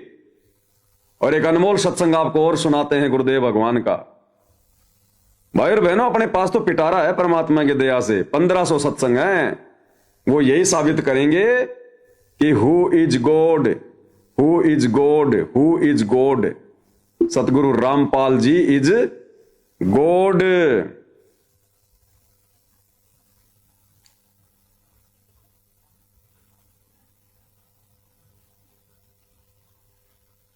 अभी सत्संग में देखिए भाई और बहनों, पूज्य गुरुदेव भगवान किस प्रकार से कह रहे हैं कि पुण्यात्माओं, जब भी ये दास आपके सामने आए तो आप ये ना समझना कि रामपाल आ गया, ये समझना कि कबीर भगवान आ गए। इसलिए गुरुदेव कह रहे हैं कि इन वचनों को सुनकर अंधे से अंधा और कति बालक से बालक, क्योंकि बालक मंद बुद्धि होता है।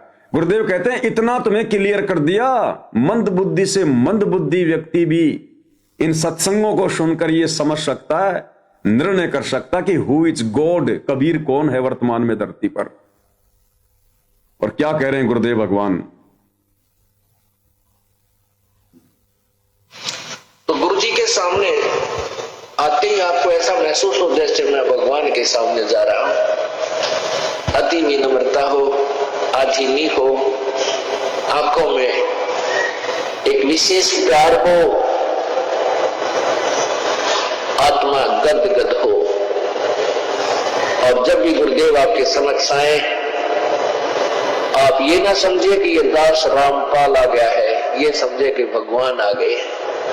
ये दास भगवान नहीं है, लेकिन आपकी रिहर्सल कराने के लिए ये एक कठपुतली, एक ड्रावा आपके सामने रखना पड़ेगा, खड़ा रहना पड़ेगा, ताकि आप जब परमात्मा आवे तो वहां कोई रिहर्सल में उनके सामने को जो वास्तविक आपकी परेड होगी उसमें कमी ना रहे।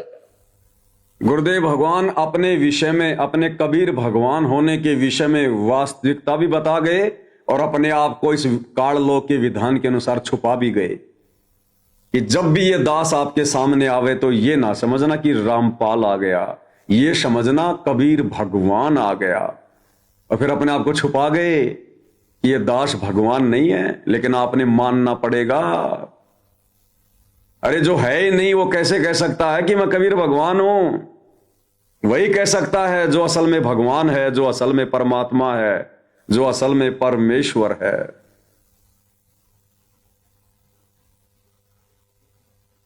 अब बताओ भाई और बहनों, क्या कमी रह गई, क्या कसर छोड़ दी गुरुदेव भगवान ने आप और हमें समझाने में, बताने में? और ये खाली 2 4 5 सत्संग नहीं है, ऐसे सैकड़ों की संख्या में सत्संग है, सैकड़ों की संख्या में।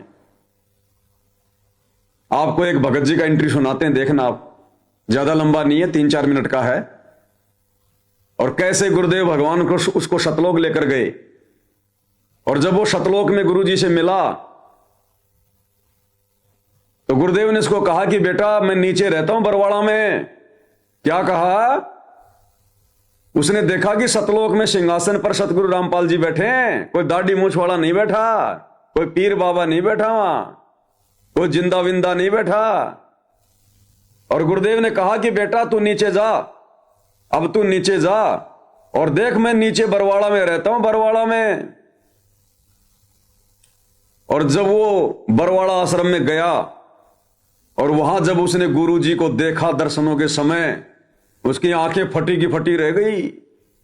और गुरु जी से बोला, हे परमात्मा, हे गुरु जी, आप तो भगवान हो, आप तो परमात्मा हो, यहां तो किसी को पता ही नहीं कि आप परमात्मा हो। तो गुरुदेव ने कहा कि बेटा यहां किसी को नहीं पता, लेकिन अब ज्ञान से पता चलेगा, ज्ञान से। तो ये इंटरव्यू आप सुनिएगा, सतलोक आश्रम वाले भाई बहनों का लिया हुआ इंटरव्यू है, सतलोक आश्रम बरवाड़ा से। हम सत्सेवकों का नहीं है, ना कोई एआई से बनाया हुआ है। और इसमें किस तरह से गुरुदेव अपने परमेश्वर होने के विषय में जानकारी उपलब्ध करवा रहे हैं, ध्यान से सुनना। मैं आ रहा था सोते हुए, तो मालिक ने मेरा शरीर छुड़ा दिया संत रामपाल जी महाराज ने, और उसको सतलोक लेके गए। तो सामने देखा कि बहुत बड़ा एक गुमज है जिसमें संत रामपाल जी महाराज मुंह बैठे हुए हैं। सामने एक बहुत बड़ा गुम्मज है सतलोक में, जहां सतगुरु रामपाल जी महाराज बैठे हुए हैं। उस गुम्मज में अनंत कोटि ब्रह्मांडों के सिंहासन पर कौन बैठे हुए हैं? सतगुरु रामपाल जी। कौन बता रहा है? हमारा भगत भाई, और आश्रम में इंटरव्यू दे रहा है। लोग लेके गए तो सामने देखा कि बहुत बड़ा एक गुमज है जिसमें संत रामपाल जी महाराज मुंह बैठे हुए हैं। और मैंने कहा, मालिक परमात्मा आप दिखते हो? उन्होंने कहा, हाँ मैं दिखाई देता हूँ, छू के देखो। छू के देखा, परमात्मा ने बहुत सारी बातें मुझे बताई, मेरा फ्यूचर दिखाया, मेरा पास्ट दिखाया, बताया कि तुम्हारा भाई तुम्हें समझा रहा है, तुम्हें समझ में नहीं आ रहा। मैंने कहा, परमात्मा संत रामपाल जी महाराज पहले तो आप रुकिए, मैं आपको ये देख लूं कि मैं अपने भाई को बता दूं कि वो 10 साल से जिस चीज को बताता चला आ रहा है, हम उसको जानते हैं, उस परमात्मा को जानते हैं, और आप दिखाई देते हो। तो उन्होंने कहा, ठीक है बता के बेटा तू अब यहाँ से निकल और वरमाला आइयो। मैंने कहा, जी वरमाला कहाँ पे? तो परमात्मा ने, संत रामपाल जी महाराज ने मुझे सतलोक से ही वरमाला का आश्रम दिखाया, कहाँ पे है, कैसे है। धनाना आश्रम नहीं दिखाया, बरवाड़ा आश्रम दिखाया सतलोक से गुरुजी ने, कि बेटा मैं नीचे बरवाड़ा में रहता हूं, तुम बरवाड़ा में आइयो। और सतलोक से ही गुरुदेव ने उसको बरवाड़ा दिखा दिया। मैं रोने लगा कि मालिक अब तो यहीं रख लो, अब यहाँ से जाने का तो दिल ही नहीं कर रहा है, यहाँ तो बड़ा अच्छा लग रहा है। और उनका बेटा जाना तो पड़ेगा, अभी तुम्हारे काम बाकी हैं। तो फिर मैंने कहा, गुरुदेव अगर आप तो सब कुछ कर सकते हैं, आप तो परमात्मा हो संत रामपाल जी महाराज, तो मेरी मोम को क्यों नहीं बचाया? तो उन्होंने बताया कि बेटा तेरी मोम ने ना नामखंड कर दिया था, उसको विश्वास नहीं हुआ, ज्ञान नहीं हुआ, पर तू नीचे जाके ऐसा नहीं करना है, तुझे मैं यहाँ से पक्का करके भेज रहा हूँ, अपने भाई की हेल्प करनी है, और इस समाज को, ये एजुकेटेड जो समाज है, इसको समझाना है, और अपना पूरा जीवन इसलिए लगाना है। तू तो मर चुका था, देख तू शराब पी के यहाँ गिरा था रेलवे स्टेशन पर, मुझे याद आया, हाँ गिरा था, उनकी यहीं मरना था तुझे, लेकिन मैंने तुझे वापस बुलाया है, और तेरे को ये जीवन जो मैं दे रहा हूँ आगे ये भक्ति के लिए दे रहा हूँ, अब इससे भक्ति ही करनी है, कुछ और नहीं करना। मैंने कहा, ठीक है जी, लेकिन मैं तो कब आ जाऊंगा जल्दी? उन्होंने कहा, बेटा मैं नीचे तुम्हारे साथ ही रहता हूँ। क्या कहा गुरुदेव ने? कि बेटा मैं नीचे तुम्हारे साथ ही रहता हूं। और उस सत्संग में क्या कहा गुरुदेव ने? कि पुण्यात्मा वो भगवान तो हमारे साथ साथ घूमते हैं, लेकिन हम उसको पहचान नहीं पाते, अब पहचानेंगे। तो गुरुदेव ने क्या कहा सतलोक से इस भाई को कि मैं नीचे तुम्हारे साथ साथ ही रहता हूं, तुम्हारे साथ साथ ही। मैं पृथ्वी पे बैठा हूं, तो जाएगा मुझे मिलेगा, तो मुझे देखेगा कि तुझे कोई दिक्कत ही नहीं आएगी। मैंने कहा ठीक है जी, अब तो परमात्मा मुझे फिर जाने दो। परमात्मा ने मुझे वापस लाया। मैं अपनी माँ के 12-13 जितने भी करने थे वो किए। जैसे ही माँ के 12 बजे मैं वहां से निकल लिया। सतलोक आश्रम वरवाला के लिए जब मैं निकला, वरवाला के रेलवे स्टेशन पे पैर रखा तो लगा कि मैं परमात्मा की संत रामपाल जी महाराज शरण में आ गया। जैसे ही मैं लाइन लगा के गुरुजी के पास पहुंचा तो मेरे से नाम दीक्षा देने से पहले भगत जी ने कहा कि भगत जी ये कुछ नियम है, इनको पढ़ लो।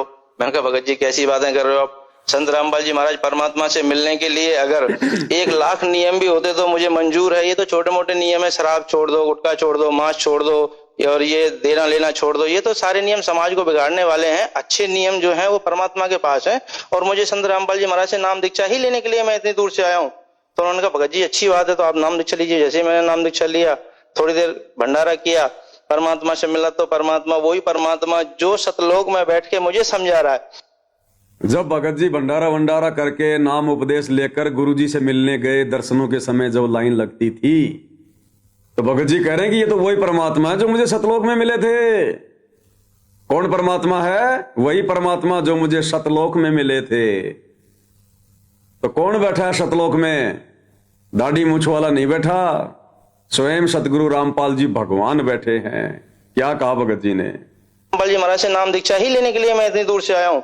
तो उन्होंने कहा भगत जी अच्छी बात है, तो आप नाम दीक्षा लीजिए। जैसे मैंने नाम दीक्षा लिया, थोड़ी देर भंडारा किया, परमात्मा से मिला तो परमात्मा वही परमात्मा जो सतलोक में बैठ के मुझे समझा रहा है। वो परमात्मा वहां जमीन पे घूम रहा है। संत रामपाल जी महाराज परमात्मा जमीन पे घूम रहे हैं। मैंने सोचा यहाँ सबको शायद पता नहीं है परमात्मा के बारे में। तो गुरुजी जैसे आए कह रहे हाँ भाई आ गया। मैंने कहा परमात्मा संत रामपाल जी महाराज आप यहाँ घूम रहे हो? यहाँ तो मैं गुरुजी के पास गया, कह रहा मैं गुरुजी के पास गया, कान में गुरुजी के कान के पास जाके कहा कि गुरुजी यहाँ तो परमात्मा आपको तो कोई जानता ही नहीं है, यहां तो आपको कोई पहचानता ही नहीं है कि आप परमात्मा हो। तो गुरुदेव ने कहा कि बेटा यहां कोई नहीं जानता, लेकिन अब पहचानेंगे ज्ञान से। कान के पास तो मैंने कहा यहाँ तो किसी को पता ही नहीं है आप परमात्मा हो। कह रहे बेटा यहाँ तो कोई किसी को नहीं पता, लेकिन ज्ञान के द्वारा यहाँ सबको पता चलेगा बेटा, कोई बात नहीं। मैंने कहा क्या कहा कि बेटा अब ज्ञान के द्वारा सबको पता चलेगा। इसलिए गुरुदेव ने 30 वर्षों से यह ज्ञान दिया है। आप और हमें सत्संग सुनाए गुरुदेव भगवान ने पिछले 30 वर्षों से, केवल इसी बात के लिए कि अपने गुरु को परमात्मा मान लें। जिस दिन गुरु को परमात्मा मान लेंगे इनका ये लोक भी सुधर जाएगा और इनका परलोक भी सुधर जाएगा। अन्यथा हमारा दृढ़ विश्वास नहीं बन पाएगा। हमें काल कदम कदम पर डगमग करेगा, फैल करेगा, मर्यादा तोड़वाएगा। जैसे वर्तमान में सतलोक आश्रमों से जुड़े हुए भाई बहन, उनको विश्वास नहीं है कि सतगुरु रामपाल जी ही कबीर भगवान है। उस दाढ़ी मूछ वाली फोटो को कबीर मान के पूज रहे हैं, जिसके चलते उनका दृढ़ विश्वास नहीं बन पा रहा, परमात्मा अपना पूरा आशीर्वाद नहीं दे पा रहा। और काल गुरुदेव के कलयुगी परिवार को निमित्त बनाकर, कोऑर्डिनेटरों को निमित्त बनाकर कदम कदम पर बेचारों की मर्यादाएं तोड़वा रहा है। और इधर सत्सेवक भाई बहनों ने हृदय से स्वीकार कर लिया, आत्मा से पहचान लिया कि सतगुरु रामपाल जी स्वयं कबीर भगवान हैं। और उसके बाद गुरुदेव भगवान की आरती उतारना, विधिवत भक्ति करना, गीता अध्याय 3 श्लोक 13 के अनुसार उनको परमेश्वर मानकर भोग लगाना, उसके बाद वो बचा कुछा भोजन वो प्रसाद के रूप में ग्रहण करना, घर घर में गुरुदेव के आसन लगा देना, गुरुदेव की मर्यादाओं में रह के भक्ति करना, राग द्वेष ईर्ष्या मन मुटाव से दूर होकर भक्ति करना। तो अब गुरुदेव ने दया बख्शी है उन आत्माओं पर जिन्होंने गुरु को परमात्मा मान लिया। गुरुदेव कहते हैं ना, वो हाथ अपना धर दे सिर पर जिसने मान गुरु को बाप लिया। तो ये इंटरव्यू भाई और बहनों आप और हमारे विश्वास के लिए परमेश्वर ने बुलवाए। अन्यथा ये भाई जो इंटरव्यू दे रहा है, क्या पता ये भक्ति पर है भी या नहीं है। और भक्ति पर होगा तो साथ संगति में तो है नहीं, ये सतलोक आश्रम वालों से जुड़ा होगा। तो सोचिए, इंटरव्यू देने वाले को फिर भी विश्वास नहीं, इंटरव्यू देने वाले ने आंखों देखकर फिर भी अपने गुरु को परमात्मा नहीं माना। उसको सपना नहीं कहा जा सकता। जो उसने सतलोक में देखा, जो उसने सौपन में देखा, वो सपना नहीं कहा जा सकता। सपने की बात उसने सारी बता दी कि मैं सपने में ऊपर गया, वहां गुरुजी मिले, गुम्बज में बैठे थे और गुरुजी ने वहीं से मुझे बरवाला दिखाया और फिर इसका सपना टूटा। इसने अपनी मां के 12-13 जो भी करने थे वो किए उसकी मृत्यु के बाद। और उसके बाद ये हकीकत में बरवाड़ा आश्रम में गया, सपने में नहीं गया, हकीकत में गया। और जब गुरुजी से मिला तो गुरुजी ने कहा भाई आ गया। तो इसने कहा कि गुरुजी यहां तो किसी को पता ही नहीं कि आप परमात्मा हो। तो गुरुजी ने कहा कि बेटा यहां तो किसी को नहीं पता, लेकिन अब पता चलेगा ज्ञान से। ये ज्ञान इसीलिए दिया गुरुदेव भगवान ने, मुर्दों की पूजा करवाने के लिए ज्ञान नहीं दिया कि मुर्दों सेती प्रीत लगावे ना जाने सतगुरु मेरे नो। तो मुर्दा फोटो कबीर जी की समझे जाने वाली उस मुर्दा को भगवान मानकर और उनकी पूजा हो रही है।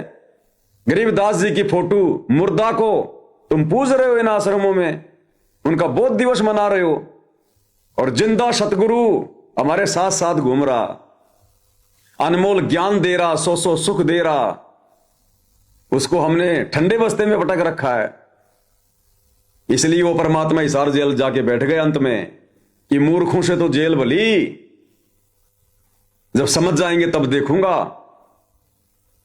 तो अब परमेश्वर अगर हिसार जेल से बाहर आएंगे तो अपनी उन विशेष पुण्य आत्माओं के लिए आएंगे, उनको आगे की भक्ति देने के लिए आएंगे जिन्होंने अपने गुरु को उनके हिसार जेल में रहते सहते उनके ज्ञान को आधार बनाकर हृदय से आत्मा से परमेश्वर मान लिया। परमेश्वर उन आत्माओं के लिए आएंगे गुरुदेव भगवान। और यही कारण है भाई और बहनों, गुरु रूप में आए हुए कबीर परमेश्वर को कबीर परमेश्वर ना मानने के कारण ही संगत दुखी है।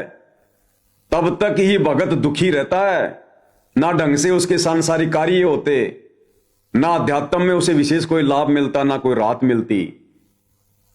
दो नावों की सवारी में रहता वो, क्योंकि वो खुद ज्ञान को अच्छे से ना समझकर दो नावों की सवारी कर रहा होता है। तब तक ही भगत दुखी है, परेशान है। और जिस दिन हम गुरु को परमेश्वर मान लेंगे उस दिन हमारी यह समस्या समाप्त हो जाएगी, रोजी रोटी की, काम धंधे की, सांसारिक समस्याओं की। क्योंकि गुरुदेव भगवान ने एक शॉर्ट वीडियो में एक सत्संग में बिल्कुल क्लियर कर दिया, इस विषय को समझाते हुए बिल्कुल क्लियर कर दिया गुरुदेव भगवान ने। और क्या कह रहे हैं परमात्मा कि जब तक तुम दोगला सा व्यवहार करते हो ना अपने गुरु जी के साथ में, दोगला सा व्यवहार, तब तक तुम्हें यहां के संपूर्ण लाभ नहीं मिलेंगे, तुम्हारे कार्य सिद्ध नहीं होंगे उस लेवल पर जिस लेवल पर होने चाहिए भगवान के शरण में आने के बाद। और जिस दिन तुम अपने गुरु को परमेश्वर मान लोगे, विश्वास कर लोगे, उस दिन देखना तुम, जब तुम परमेश्वर के अनुकूल हो जाओगे, फिर देखना तुम फिर क्या करता है ये परमात्मा। तो क्या कह रहे हैं गुरुदेव भगवान, और उन भाई बहनों के लिए विशेष है ये जो दोगले से चल रहे हैं भक्ति पर, दोगले से, वही दुखी हैं, वही परेशान हैं। अन्यथा परमेश्वर के दरबार में किस बात की देर और किस बात की कमी। भाई सतगुरु के दरबार में कमी काहे की नाई, और हंसा मौज ना पावता, तो भाई चूक चाकरी माई। कोई सेवा में, कोई ज्ञान में, कोई मर्यादाओं में त्रुटि है। भगवान को ना पहचान पाने के कारण हम दुखी हो रहे हैं, अन्यथा परमात्मा के दरबार में कोई कमी नहीं है। क्या कह रहे हैं गुरुदेव भगवान। तो सार शब्द के बिना मोक्ष नहीं, तो भगवान कितने क्लियर करते हैं, कहे कबीर तुम सत कर मानो, या सत मान लियो, या सार शब्द से तुम्हारा जन्म मरण कटेगा। सार शब्द सरजीवन बूटी समझ लेना, इस जन्म मरण के रोग के नाश करने की, और कोई मंत्र नहीं है। तो और कोई मंत्र नहीं है सार शब्द के अलावा जन्म मरण का रोग काटने के लिए। और आगे बताएंगे आपको फिर जन्म मरण का रोग कौन काटेगा, वो सार शब्द कौन है असल में। एक बार फिर से सुन लो गुरुदेव क्या कह रहे हैं सार शब्द के विषय में, फिर समझ में आएगा आपको, सार शब्द भी समझ में आ जाएगा। तो सार शब्द के बिना मोक्ष नहीं, तो भगवान कितने क्लियर करते हैं, कहे कबीर तुम सत कर मानो, या सत मान लियो, या सार शब्द से तुम्हारा जन्म मरण कटेगा। सार शब्द सरजीवन बूटी समझ लेना, इस जन्म मरण के रोग के नाश करने की, और कोई मंत्र नहीं है। अब सुनो, तो अभी तक किसी को 2 मंत्र प्राप्त भी हो गए भगवान की वाणी से, ओम और सोम एकादश चटपट कर रहा होगा, सार शब्द बिना तो वो भी अधूरा ही है। तो अब होगा वो क्लियर, आपका जन्म मरण 101 पीढ़ी परमात्मा ने बोल रखा आपकी पार होगी, यानी लगभग 5000 वर्ष तक सतयुग जैसा माहौल होगा इस ज्ञान ने समझ के। सतयुग जैसा। और पुण्यात्माओं, हम उस भगवान की शरण में है, और जो इतना समर्थ है, हम अगर उसके अनुकूल जिस दिन शुरू कर देंगे कदम पर। क्या कह रहे हैं कि पुण्यात्मा वो भगवान, वो परमात्मा जो इतना समर्थ है, जब हम उसके अनुकूल हो जाएंगे, अनुकूल होने का मतलब वो जैसा हमें भगत बनाना चाहता है, जैसी हमसे भक्ति करवाना चाहता है, जब हम उसके लकी देखना रे फिर से गए,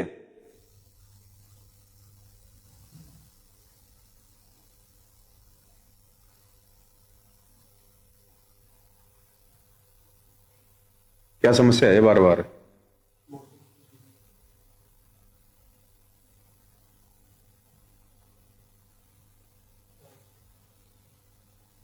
थोड़ा नेट का प्रॉब्लम आ जाता है भाई और बहनों बीच बीच में।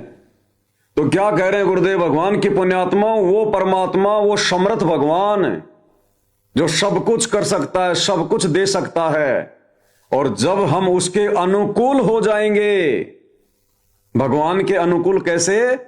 भगवान हमें जैसा भगत बनाना चाहता है, हमसे जैसी मर्यादाओं में रह के भक्ति करवाना चाहता है, हमें संसार से विमुख देखना चाहता है, जीवित मरा हुआ देखना चाहता है। जब हम उसके अनुकूल होकर भक्ति करने लग जाएंगे, फिर देखना वो परमात्मा क्या बल्ले बल्ले करेगा। ध्यान से सुनो क्या कह रहे हैं गुरुदेव भगवान। यानी लगभग 5000 वर्ष तक सतयुग जैसा माहौल होगा इस ज्ञान ने समझ के। और पुण्यात्माओं, हम उस भगवान की शरण में है, और जो इतना समर्थ है, हम अगर उसके अनुकूल जिस दिन शुरू कर देंगे कदम पर कदम रखना अपने जीवन का, उस दिन आप न्यारे ठाठ देख लियो। न्यारे ठाठ। अभी तक तो हम दोगले से हैं और अपनी बुद्धि को ही आगे अड़ा के बिजनेस में कुछ करते हैं हटपट, उससे पार पड़े को नहीं। अब ये परमात्मा एक जुल्हे के रूप में रहा करते थे एक झोपड़ी में, और कपड़ा बेचा करते थे, और बुनते थे, बेचते थे, गुजारा करते थे, और भक्ति करते थे या ना थे वो तो बात अलग है, लेकिन वो करके दिखाते थे कि तुम ऐसे करके देखो। जैसे आज हमें भक्ति करके दिखा रहे हैं। गुरुदेव क्या कह रहे हैं कि वो परमात्मा भक्ति करते थे, और फिर क्या कह रहे हैं, करते थे या ना करते थे वो तो बाद की बात है, लेकिन जैसा उन्होंने हमें भक्ति करके दिखाई, तुम एक बार वैसे करके तो देखो, उतना विश्वास तो करके देखो, एक बार उनके अनुकूल तो होके देखो। उन्होंने वो लीला इसीलिए दिखाई वो करके कि मैं भगवान के अनुकूल था, मैं भगवान की भक्ति विश्वास के साथ करता था, और अति निर्धन था, गरीब था, कोई मेरा साहूकार नहीं था। साहूकार यानी कोई 2 रुपए देने वाला नहीं था उधार। साहूकार नहीं कोई जाका काशी नगर मंजारा, पूरे काशी नगर में कबीर जी को कोई 2 रुपए उधार देने वाला नहीं था। कोई विश्वास नहीं था कि ये भिखारी आदमी, ये निर्धन आदमी कहां से देगा अगर ले लेगा तो। और जब उस परमेश्वर के ऊपर वो आपत्ति आई, उन्होंने लीला करके दिखाई एक भगत के रूप में, 18 लाख लोग आ गए भंडारा करने के लिए। अब जो खुद सुबह खा ले शाम का नहीं पता, एक ऐसी लीला करके दिखा रहे थे। 18 लाख लोगों को कैसे खाना खिला देंगे? इससे बढ़कर आपत्ति संसार में और कोई हो नहीं सकती किसी के ऊपर। और गुरुदेव फिर हमें भक्ति का पाठ पढ़ा रहे हैं कि बच्चों, मैं उस परमात्मा के अनुकूल था, जैसा वो चाह रहा था मैं वैसी भक्ति कर रहा था, वैसी मर्यादा निभा रहा था, उतना मुझे विश्वास था। और कैसे उस परमात्मा ने, कर तो खुद ही रहे थे, लेकिन आप और हमारी आंखें खोलने के लिए लीला करके दिखाते हैं।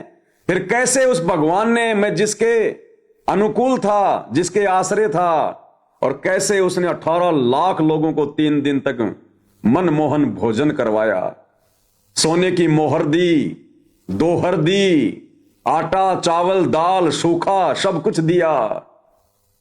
तो गुरुदेव कह रहे हैं कि तुम्हें भी देगा, तुम्हारे साथ भी वैसी अनहोनी होगी अगर तुम मेरी तरह उसके अनुकूल चलोगे तो। ये सत्संग आप और हमें विश्वास दिलाने के लिए। अब हम उस भगवान के अनुकूल कैसे चलें? वो दाढ़ी मूछ वाला यदि भगवान है कबीर, तो वो तो धरती पर है ही नहीं, दाढ़ी मूछ वाले रूप में तो है ही नहीं। फिर हम कैसे उसके अनुकूल चलें? हम कैसे उस पर विश्वास करें जिसकी हमने शकल भी नहीं देखी? तो फिर ये सत्संगों से निर्णय करना पड़ेगा। गुरुजी निर्णय करके देते हैं।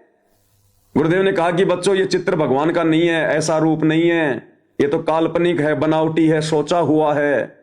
अब वो दाढ़ी मूछ लगा के नहीं आएगा, टोपा टापा लगा के नहीं आएगा। यानी खुद को कबीर जी साबित कर रहे हैं। तो अब हमने अपने गुरुजी के अनुकूल होना पड़ेगा। अंततः हमने गुरुजी पर अंधा विश्वास करना पड़ेगा। ये परमात्मा, हमारी इज्जत भी आपके चरणों में, हमारा सब कुछ आपके चरणों में, जिएंगे तो मरेंगे आपके चरणों में गुरुदेव भगवान, और मर्यादा नहीं तोड़ेंगे, आपके अनुकूल चलेंगे परमेश्वर। हमें काललोक से बाहर निकलना है आपके साथ। जब परमात्मा देख लेगा हमारा इतना दृढ़ निश्चय, दृढ़ विश्वास, अपने अनुकूल चलता हुआ देख लेगा, फिर गुरुदेव कह रहे हो ठाटम ठाट कर देगा, ठाटम ठाट। और अभी तक जो तुम दोगला सा काम कर रहे हो ना, अपनी बुद्धि लगा के काम धंधे में, बिजनेस में अटपट कर रहे हो, इससे बात बनेगी नहीं। देने वाला तो वो परमात्मा है, वो ही देगा। अपने अटपट से तुम भाग्य से ज्यादा प्राप्त नहीं कर सकते। तो क्या कह रहे हैं गुरुदेव भगवान? भाई और बहनों, ध्यान से सुनो सत्संग को फिर से। ये परमात्मा एक जुलाहे के रूप में रहा करते थे एक झोपड़ी में, और कपड़ा बेचा करते थे, और बुनते थे, बेचते थे, गुजारा करते थे, और भक्ति करते थे या ना थे वो तो बात अलग है, लेकिन वो करके दिखाते थे कि तुम ऐसे करके देखो। और जिसके घर पर शाम की रोटी मुश्किल से उपलब्ध होती थी, उसके द्वार पर 18 लाख व्यक्ति आगे झूठी चिट्ठी डाल दी कि 18 लाख महात्मा वहां बुलाए हैं, भंडारा होगा। अब 18 लाख आदमी कहना आसान है, गिनती भूल जाए, लाइन में खड़े कर देता किधर। यानी गुरुदेव कहना चाहते हैं कि इससे बड़ी समस्या नहीं हो सकती। और अगर ऐसी समस्या भी तुम्हारे साथ आ गई किसी भी प्रकार की, तो भगवान आज भी धरती पर वो ही है तुम्हारे गुरु रूप में, तुम्हारे लिए वही लीला करेगा, वही लीला। वो तो तैयार है कदम कदम पर लीला करने के लिए, लेकिन कोई भगत वैसा मिल नहीं रहा। भगवान चेंज नहीं हुआ, भगवान के गुण चेंज नहीं हुए। हम भक्तों की सोच बदल गई, हम भक्तों को विश्वास नहीं रहा। नहीं, भगवान तो आज भी वही लीला करने को तैयार है, अगर भगत वैसे हो तो। आसपास आवक हो जाए 8-7 किलोमीटर तक, और फिर उनको खाना खिलाना, 3 दिन कंटिन्यू भंडारा देना, और साथ में एक मोर सोने की 10 ग्राम सोना, एक दोहर, एक सुंदर कंबल, तो इसका होता था, अपना कपड़े का ही होता था, वो बहुत उत्तम माना जाता। और सूखा सीधा जो मांगे, आटा दे दो जो आटा ले जा भाई, चीनी दे दो जो चीनी ले जा भाई, पूरा ले जा, वो न्यारा। तो कहने का वो कहां से आया? सतलोक से। जैसे आप आरती में पढ़ते हो, आया है बंजारा के सो आया काशी, लाया माल पारा, 9 लाख बोडी भरी विश्वंबर, दिया कबीर भंडारा। 9 लाख बैल सतलोक से लेकर आए भगवान, उसमें वही सिस्टम था ट्रांसपोर्टेशन का। और उनके ऊपर जैसे गधों के बोरे होते, ऊंटों के होते, ऐसे बोरियों में, ऐसे थैलों में सारा सामान भर रखा। 9 लाख और 18 लाख आदमी जमाने से 9 लाख बैलों पर लाद कर लाए सतलोक से, सचखंड से बना बनाया। कचौड़ी, पकौड़ी, दही, बड़े, जलेबी, पूरी, सारे आइटम, हलवा, खीर, और वहां तंबू लगा दिए, और पूरियों की, लड्डुओं की, जलेबियों की, नो पूरे पूरे ढेर के ढेर। और साथ में वही से परमात्मा के हंस आए थे, उन बंजारे बन के, उन बैलों के साथ जो वहां भंडारा करवा रहे थे। और जो 3 दिन तक अखंड भंडारा चला सकता है, वो मालिक क्या आपको भूखा रहने देगा? पूरे विश्व में छका दे 1 मिनट में, ऊपर से भेज दे आपके लिए स्पेशल, जिस दिन आप उसके अनुकूल हो जाओगे।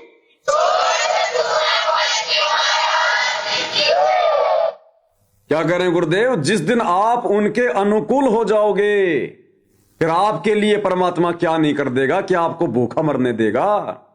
जो तुम ये अटपट करते रहते हो, अपना दिमाग लगाते रहते हो, देश विदेश में भागते रहते हो, चक्कर काटते रहते हो, पूर्व पश्चिम उत्तर दक्षिण फिरदा दाने दाने नू, सर्व कला सतगुरु साहिब की, हरि आए हरियाणे नो।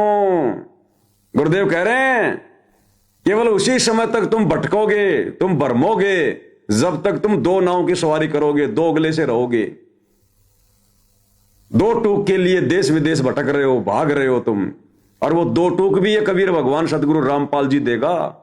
इनकी रजा के बिना सुख शांति से वो दो टूक भी नहीं मिलेंगे। और अगर इनके अनुकूल चलेंगे तो हमें क्या जरूरत है फिर देश विदेश जाने की, विदेशों में कमाने की। परमात्मा यहीं अमेरिका बना देगा, यहीं पे परमात्मा वो बिजनेस दे देगा। एक बार विश्वास तो करके देखें हम अपने भगवान पर, अपने परमेश्वर पर। ये समर्थ है जो पूरी दुनिया को खिला रहा है। उन अमेरिका वालों को कौन खिला रहा है? वो बड़ी बड़ी फैक्ट्रियां जिनके तुम वहां जाकर वहां पर नौकरी करते हो, मजदूरी करते हो, अरे उनको कौन दी वो फैक्ट्रियां? उनको कौन दे रहा है? यही कबीर भगवान सतगुरु रामपाल जी। पूरे विश्व में इन्हीं के तो आत्माएं हैं। और जब हम आज डायरेक्ट उनकी शरण में आ जाएंगे, उनके भगत बन जाएंगे, उनके अनुकूल होकर भक्ति करेंगे, मर्यादा में रहकर, तो परमात्मा क्या हमारे ठाठम ठाठ नहीं कर देगा क्या? तो क्या करें गुरुदेव भगवान उन भगत भाई बहनों के लिए जो केवल अपना ही दिमाग लगाकर कि बस मैं अपना बिजनेस सेट कर लूंगा, काम धंधा सेट कर लूंगा, धनी बन जाऊंगा। परमात्मा कहते हैं लाख जन्म भी नहीं बन सकता जब तक भगवान के अनुकूल नहीं चलेगा। और अगर बन रहा है, घर में माया आ रही है, तो वो तेरे संस्कार की आ रही है, तेरे भाग्य की आ रही है, भगवान के कोटे की नहीं आ रही। क्या कह रहे हैं गुरुदेव? पूर्व पश्चिम उत्तर दक्षिण फिर दाने दाने नो, सर्व कला सतगुरु साहेब की, हरि आए हरियाणे नो। परमात्मा कहते हैं, गरीबदास जी कह रहे हैं कि तुम एक टूक की खातिर कोई विदेश जाता है, कोई प्रदेश जाता है, कोई पूर्व में कोई पश्चिम में भटक रहे हो, और परमात्मा मुझे मिले हरियाणा में आकर के, वो है समर्थ भगवान। उसकी शरण में आ जाना, यही विदेश बना देगा, आपके घर में ही प्रदेश बना देगा। विश्वास रखना।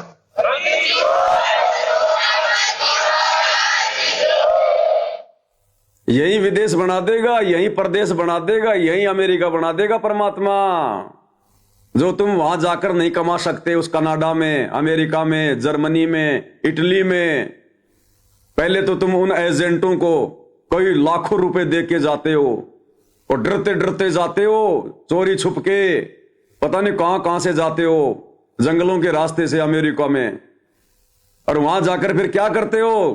तुम किसी का वो गटर साफ करते हो, सब्जियां बेचते हो, टमाटर बेचते हो, फिर वहां जाकर 2 पैसों के लिए। और परमात्मा कहते हैं आ जाओ शरण में। उन अमेरिका वालों को भी तुम्हारा गुरु ही दे रहा है। जय तने चाहिए राजपाट तो धर ले ध्यान हमारा। तो अनुकूल बनना पड़ेगा अपने गुरु के।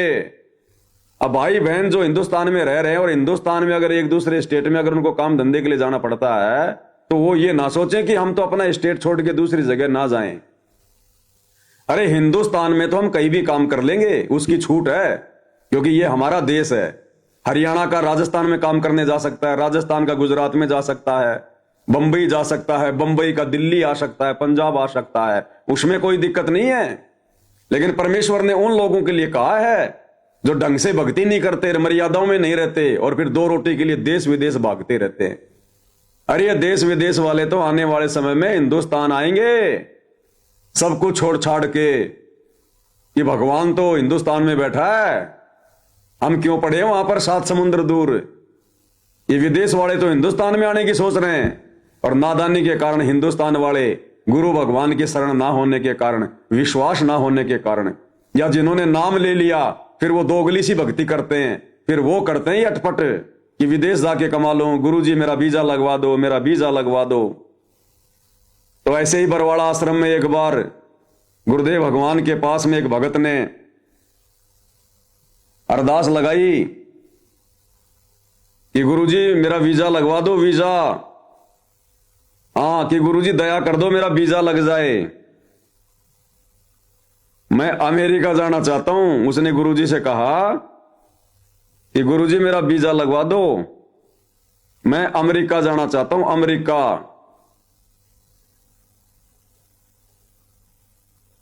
तो गुरुदेव ने कहा कि भाई अगर भगवान पर विश्वास रखेगा तो भगवान यहीं अमेरिका बना देगा, यहीं पर।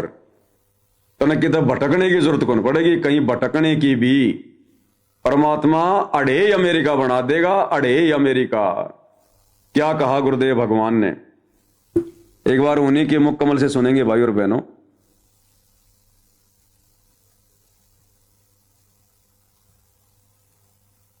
क्या कह रहे हैं गुरुदेव भगवान, ध्यान से सुनिए। एक भक्त ने कहा जी मैं विदेश जाना चाहता हूं, अमेरिका का वीजा चाहता हूं, पर बन नहीं रहा, मैंने सारे प्रयत्न कर लिए। मैंने कहा बेटा विश्वास करेगा तो यही तरफ अमेरिका बना देंगे। यही तो उसका काम बढ़िया नहीं, इसलिए या जैसा भी वो रह गया नहीं गया।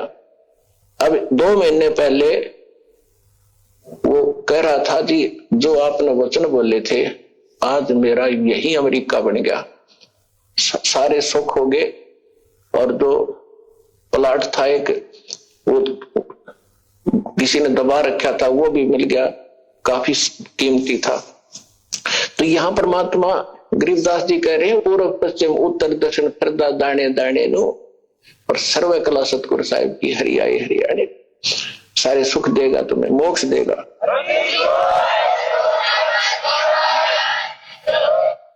तो भाई और बहनों, धरती पर वही कबीर भगवान सारी सृष्टि का मालिक आप और हमारे पूज्य गुरुदेव भगवान के रूप में प्रकट है। अगर हम इनको पहचान लेते हैं और जिस प्रकार हम उस दाढ़ी मूछ वाली कबीर जी की समझे जाने वाली नकली फोटो के ऊपर समर्पित हैं, यदि हम अपने गुरुदेव भगवान के ऊपर समर्पित हो जाएं इतना, और जून के महीने में उस मुर्दा कागज की कबीर जी की समझे जाने वाली फोटो का प्रकट दिवस ना मनाकर प्रति वर्ष 8 सितंबर के दिन सतगुरु रामपाल जी को रियल कबीर मानकर उनका सतगुरु प्रकट दिवस मनाएं और साध संगति से जुड़कर हर प्रकार से मर्यादाओं में रहकर भक्ति करें, गुरुदेव को प्रसन्न करें, फिर देखना परमात्मा यहीं अमेरिका, यहीं अफ्रीका, यहीं कनाडा बना देगा। 2 टूक के लिए धक्के खाने की जरूरत नहीं, भटकने की जरूरत नहीं। अरे समर्थ की शरण में आने के बाद और 2 रोटी की चिंता, फिर धिक्कार है उस भगत को। वो मर्यादाओं में नहीं है, उसको विश्वास नहीं है।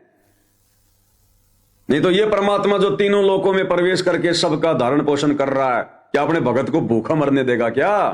अरे जिसको भजन दे दिया क्या उसको भोजन नहीं देगा क्या?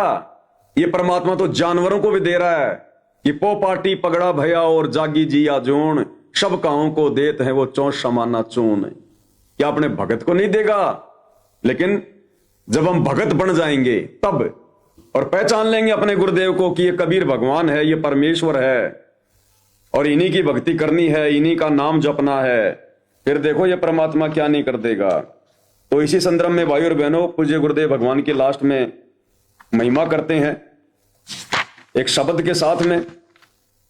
जो शब्द है गुरुदेव भगवान का, ये सतगुरु महिमा शब्द संग्रह पुस्तक परमेश्वर ने छपवाई है, उनके शब्दों का संग्रह है इसमें, जो गुरुदेव ने अपने सत्संगों में शब्द गाए हैं। जपोरे मन साहेब नाम कबीर, जपोरे मन यानी गुरुदेव भगवान समझा रहे हैं हमें कि भाई उस कबीर परमेश्वर का नाम जप ले। अब कबीर परमेश्वर का नाम क्या है? जब वो कबीर परमात्मा सतगुरु रूप में, तत्वदर्शी संत के रूप में धरती पर प्रकट होकर अपना ज्ञान प्रचार करता है, और उस ज्ञान को समझकर या दुखों से दुखी जब कोई प्राणी उनसे उपदेश लेने जाता है, और जो नाम जो मंत्र वो परमात्मा उनको देता है वो है साहेब नाम कबीर, यानी गुरु रूप में कबीर जी के द्वारा दिया गया वो नाम, वो उपदेश है। और दूसरा वो है जो परमेश्वर हमें शब्द देंगे, शब्द यानी अपनी पहचान करवाएंगे कि तुम्हारा गुरु ही शब्द रूप में है, यानी गुरु की शब्द रूप में पहचान हो जाना ही सार शब्द की प्राप्ति है। हम हैं शब्द, शब्द हम माही, और परमात्मा कहते हैं हमसे भिन्न और कछु नहीं। शब्द निवास आकाशवाणी यो सतगुरु का रूप है, और सत्यलोक से उतरे शब्द स्वरूपी साहिब। तो परमेश्वर क्या कह रहे हैं? जपोरे मन साहिब नाम कबीर, जपोरे मन साहिब नाम कबीर। कि जब वो कबीर भगवान गुरु रूप में आता है तो कहते हैं उसके द्वारा दिया गया नाम जपो, मर्यादाओं में रह के भक्ति करो, उसको कहते हैं कबीर नाम जपना, कबीर जी का नाम जपना। जपो रे मन साहिब नाम कबीर, जपो रे मन साहिब नाम कबीर। भाई एक समय गुरु बंसी बजाई कालंदरी के तीर, एक समय गुरु बंसी बजाई कालंदरी के तीर। कालंदरी यानी जमुना नदी, यमुना। मलुकदास जी जो कि कबीर परमेश्वर जी की शरण में आए, जब वो गुरु रूप में आए थे, क्योंकि मलुकदास जी कबीर परमात्मा के समकालीन थे। वो पहले विष्णु जी के, श्री कृष्ण जी के पुजारी थे, उनकी महिमा किया करते थे। और जब कबीर परमेश्वर से नाम लिया तो ये ज्ञान धीरे धीरे समझ में आता है। ये जो रंग हमें चढ़ा हुआ है इन नकली भगवानों का, ब्रह्मा विष्णु महेश का, ये धीरे धीरे उतरता है। तो मलुकदास जी अपने गुरु कबीर जी से कहा करते थे कि जी हमने एक बार सुना है कि श्री कृष्ण जी ने कालंदरी यानी जमुना नदी के किनारे एक बार बांसुरी बजाई थी, और इतनी मीठी बांसुरी, इतनी मधुर बांसुरी कि जो गायें थी, जो वो गायें चराया करते थे, वो गायें भी उनकी बांसुरी की धुन सुनने के लिए उनके पास आ जाया करती थी। तो कबीर परमेश्वर ने देखा कि भाई मलुकदास को अभी ज्ञान अच्छे से समझ में आया नहीं है, अपने गुरु के सामने और 3 लोक के नकली भगवानों की महिमा कर रहा है। तो परमेश्वर ने तो दिखाना था ना, समर्थ ने समर्थता भी दिखानी थी। तो मलुकदास जी से उनके गुरु कबीर परमेश्वर सतगुरु रामपाल जी ने कहा कि चल भाई मलुकदास, आज हम भी आपको बांसुरी बजा के दिखाएंगे। और उसी जमुना नदी के किनारे ले गए जहां पर श्री कृष्ण जी बैठकर बांसुरी बजाया करते थे। और जब कबीर भगवान सतगुरु रामपाल जी ने बांसुरी बजाई, और वो तो कभी नहीं बजाया करते थे भगवान, उन्होंने ऐसे हाथ किया, ऊपर से बांसुरी आ गई सतलोक से। और जब परमेश्वर ने बांसुरी बजाई फिर क्या हुआ? कहते हैं ऊपर से देवता भी नीचे उतर के आ गए। मुनिजन, साधु संत महात्मा उसकी मधुर आवाज सुनने के लिए ऊपर के लोकों से नीचे उतर के आ गए कि ऐसी मनमोहक धुन, ऐसी अनहद धुन ना कभी सुनी ना देखी। मंत्र मुग्ध हो गए, अपने पद छोड़ छोड़ के और परमेश्वर के उस बांसुरी की धुन को सुनने के लिए आ गए। और तो और पशु पक्षी तो छोड़ो, जमुना नदी का जो पानी था वो भी रुक गया, जैसे बर्फ जम जाती है परमेश्वर की मधुर वाणी सुनने के लिए। आसपास के पशु पक्षी, सूखे पौधे भी हरे भरे हो गए परमेश्वर के मुख कमल से बांसुरी की आवाज को सुनकर। तो क्या कहा भाई? एक समय गुरु बंसी बजाई कालंदरी के तीर। यानी एक समय हमारे गुरुदेव भगवान सतगुरु रामपाल जी ने, जो 650 साल पहले कबीर नाम से आए हुए थे, उन्होंने बांसुरी बजाई थी। भाई एक समय गुरु बंसी बजाई कालंदरी के तीर, एक समय गुरु बंसी बजाई कालंदरी के तीर।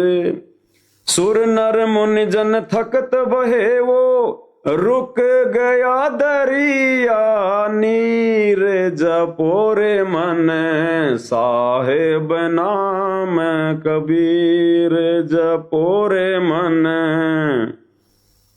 साहेब नाम कबीर।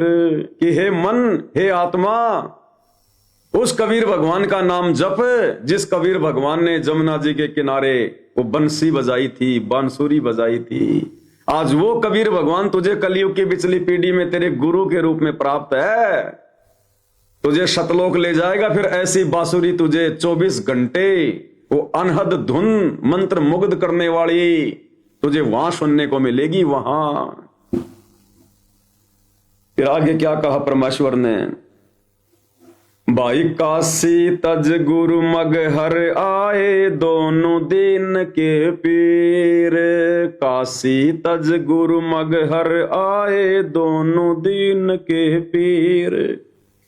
कोई गाड़े कोई अग्न जलावे, ढूंढा ना पाया शरीर, जपोरे मन साहेब नाम कबीर, जपोरे मन साहेब नाम कबीर।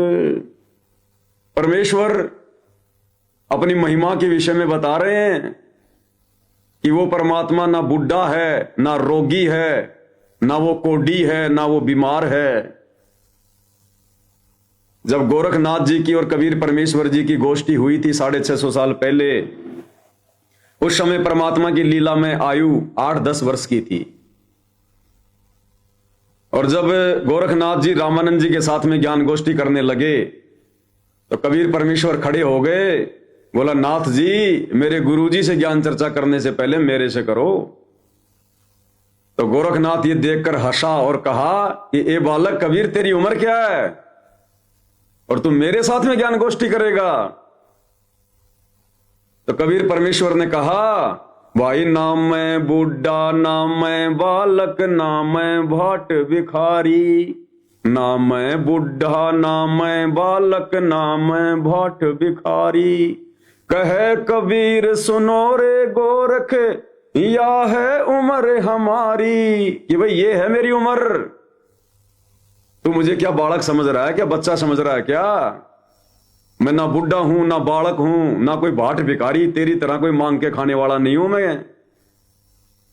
ये मेरी उम्र है, अगर तू मेरी उम्र जानना चाहता है तो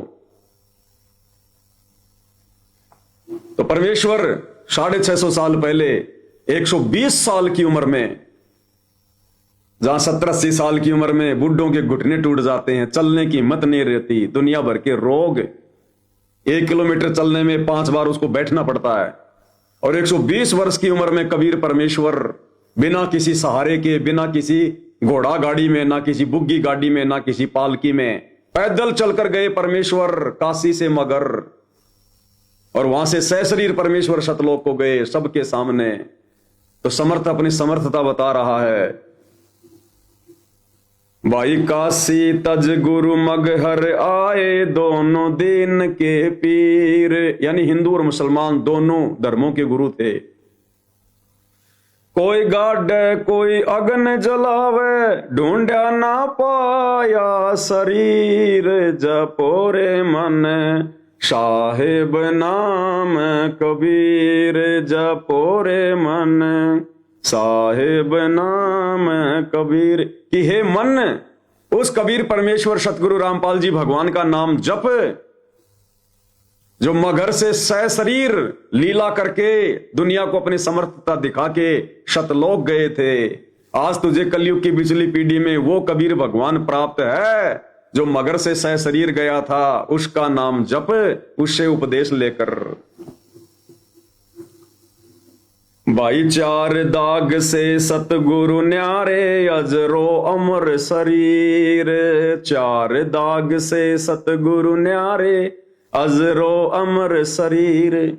कि उस कबीर परमेश्वर सतगुरु रामपाल जी भगवान का वो जब भी आते हैं, जिस भी युग में आते हैं, वो किसी मां के गर्भ से जन्म लेके नहीं आते, वो 4 दाग से न्यारे होते हैं। उनका शरीर अजरो अमर होता है, वो अविनाशी है, अविनाशी।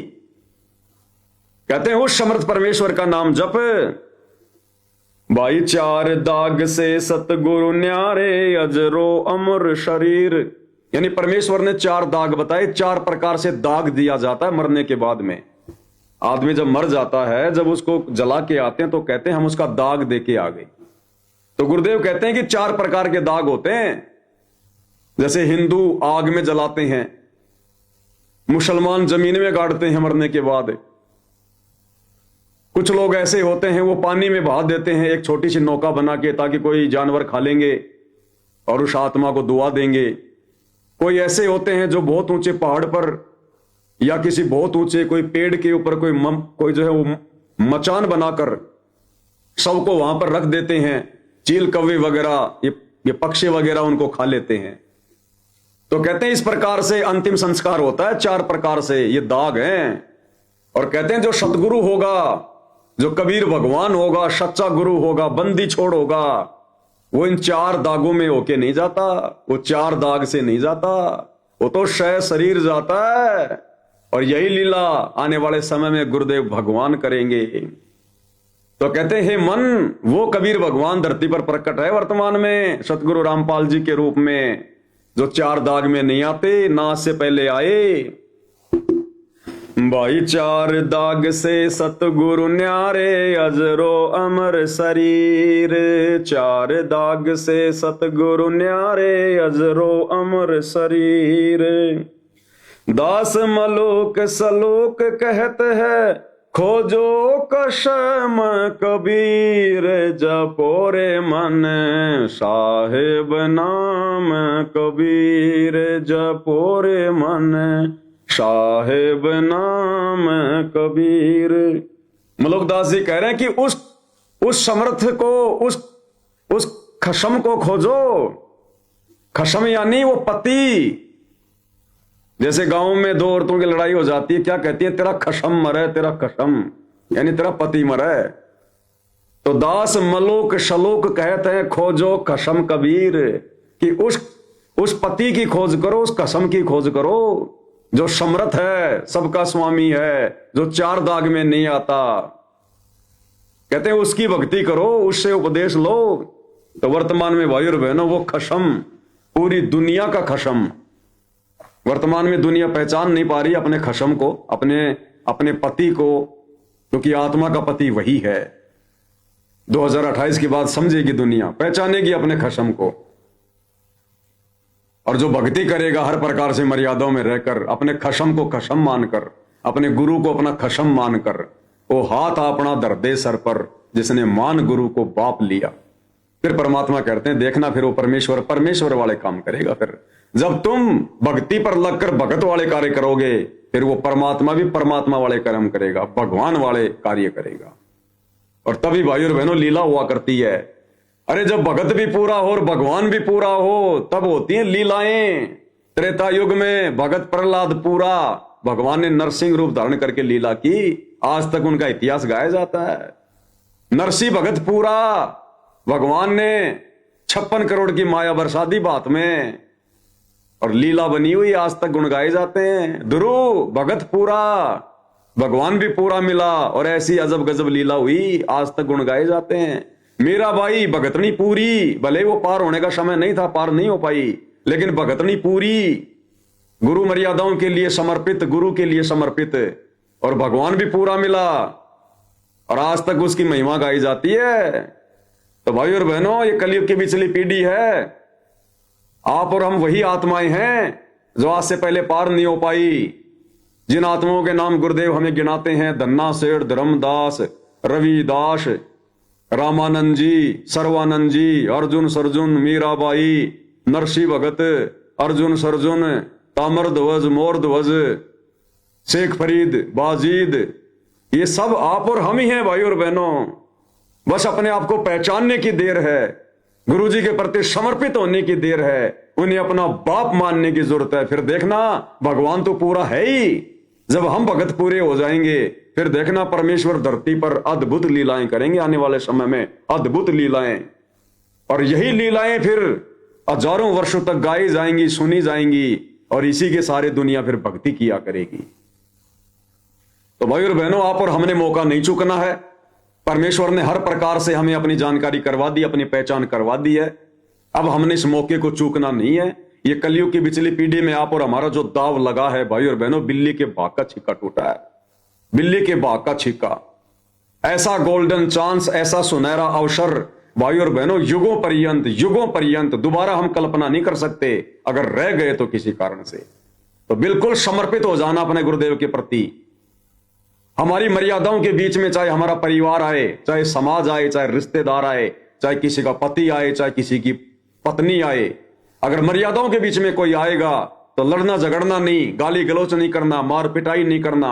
हम गाली खा लेंगे, मार पिटाई खा लेंगे, हर प्रकार से उनके जुल्मों को सहनेंगे, लेकिन मर्यादा नहीं तोड़ेंगे उनके चक्कर में आके, उनके दबाव में आके, उनके प्रेशर में आके। अब की बार हमने परमेश्वर प्राप्त करना है, और जब हम इतने दृढ़ होंगे, गुरु जी के अनुकूल चलेंगे, भाई और बहनों, परमात्मा फिर हमसे दूर नहीं है। समर्थ हमारे साथ में रहता है। कहा ना गुरुदेव ने कि वो भगवान साथ साथ ही घूमता है। जो बच्चा गऊ की नजर में यूं साईं को संत और भक्तों के पीछे फिरे वो भगत वत्सल भगवंत सतगुरु रामपाल जी। तो परमेश्वर तो पल पल साईं की तरह, छाया की तरह आप और हमारे साथ में रहते हैं शब्द रूप में। और जहां जरूरत पड़ जाएगी परमात्मा शरीर भी धारण कर लेगा अपनी आत्मा के लिए। इतना समर्थ है हमारा गुरु। बस उनको पहचानने की देर है और उनके अनुकूल जैसा वो चाहते हैं वैसी मर्यादाओं में रह के भक्ति करने की जरूरत है। फिर देखना ये परमात्मा ठाटम ठाट करेगा और अंत में अपने विमान में बैठा के सतलोक लेकर जाएगा। तो भाई और बहनों, आज की सत्संगति में केवल इतना ही। परमेश्वर इसी प्रकार से आप और हमारे ऊपर रजा बनाए रखें। बंदी छोड़ सतगुरु रामपाल जी परमेश्वर जी की जय हो।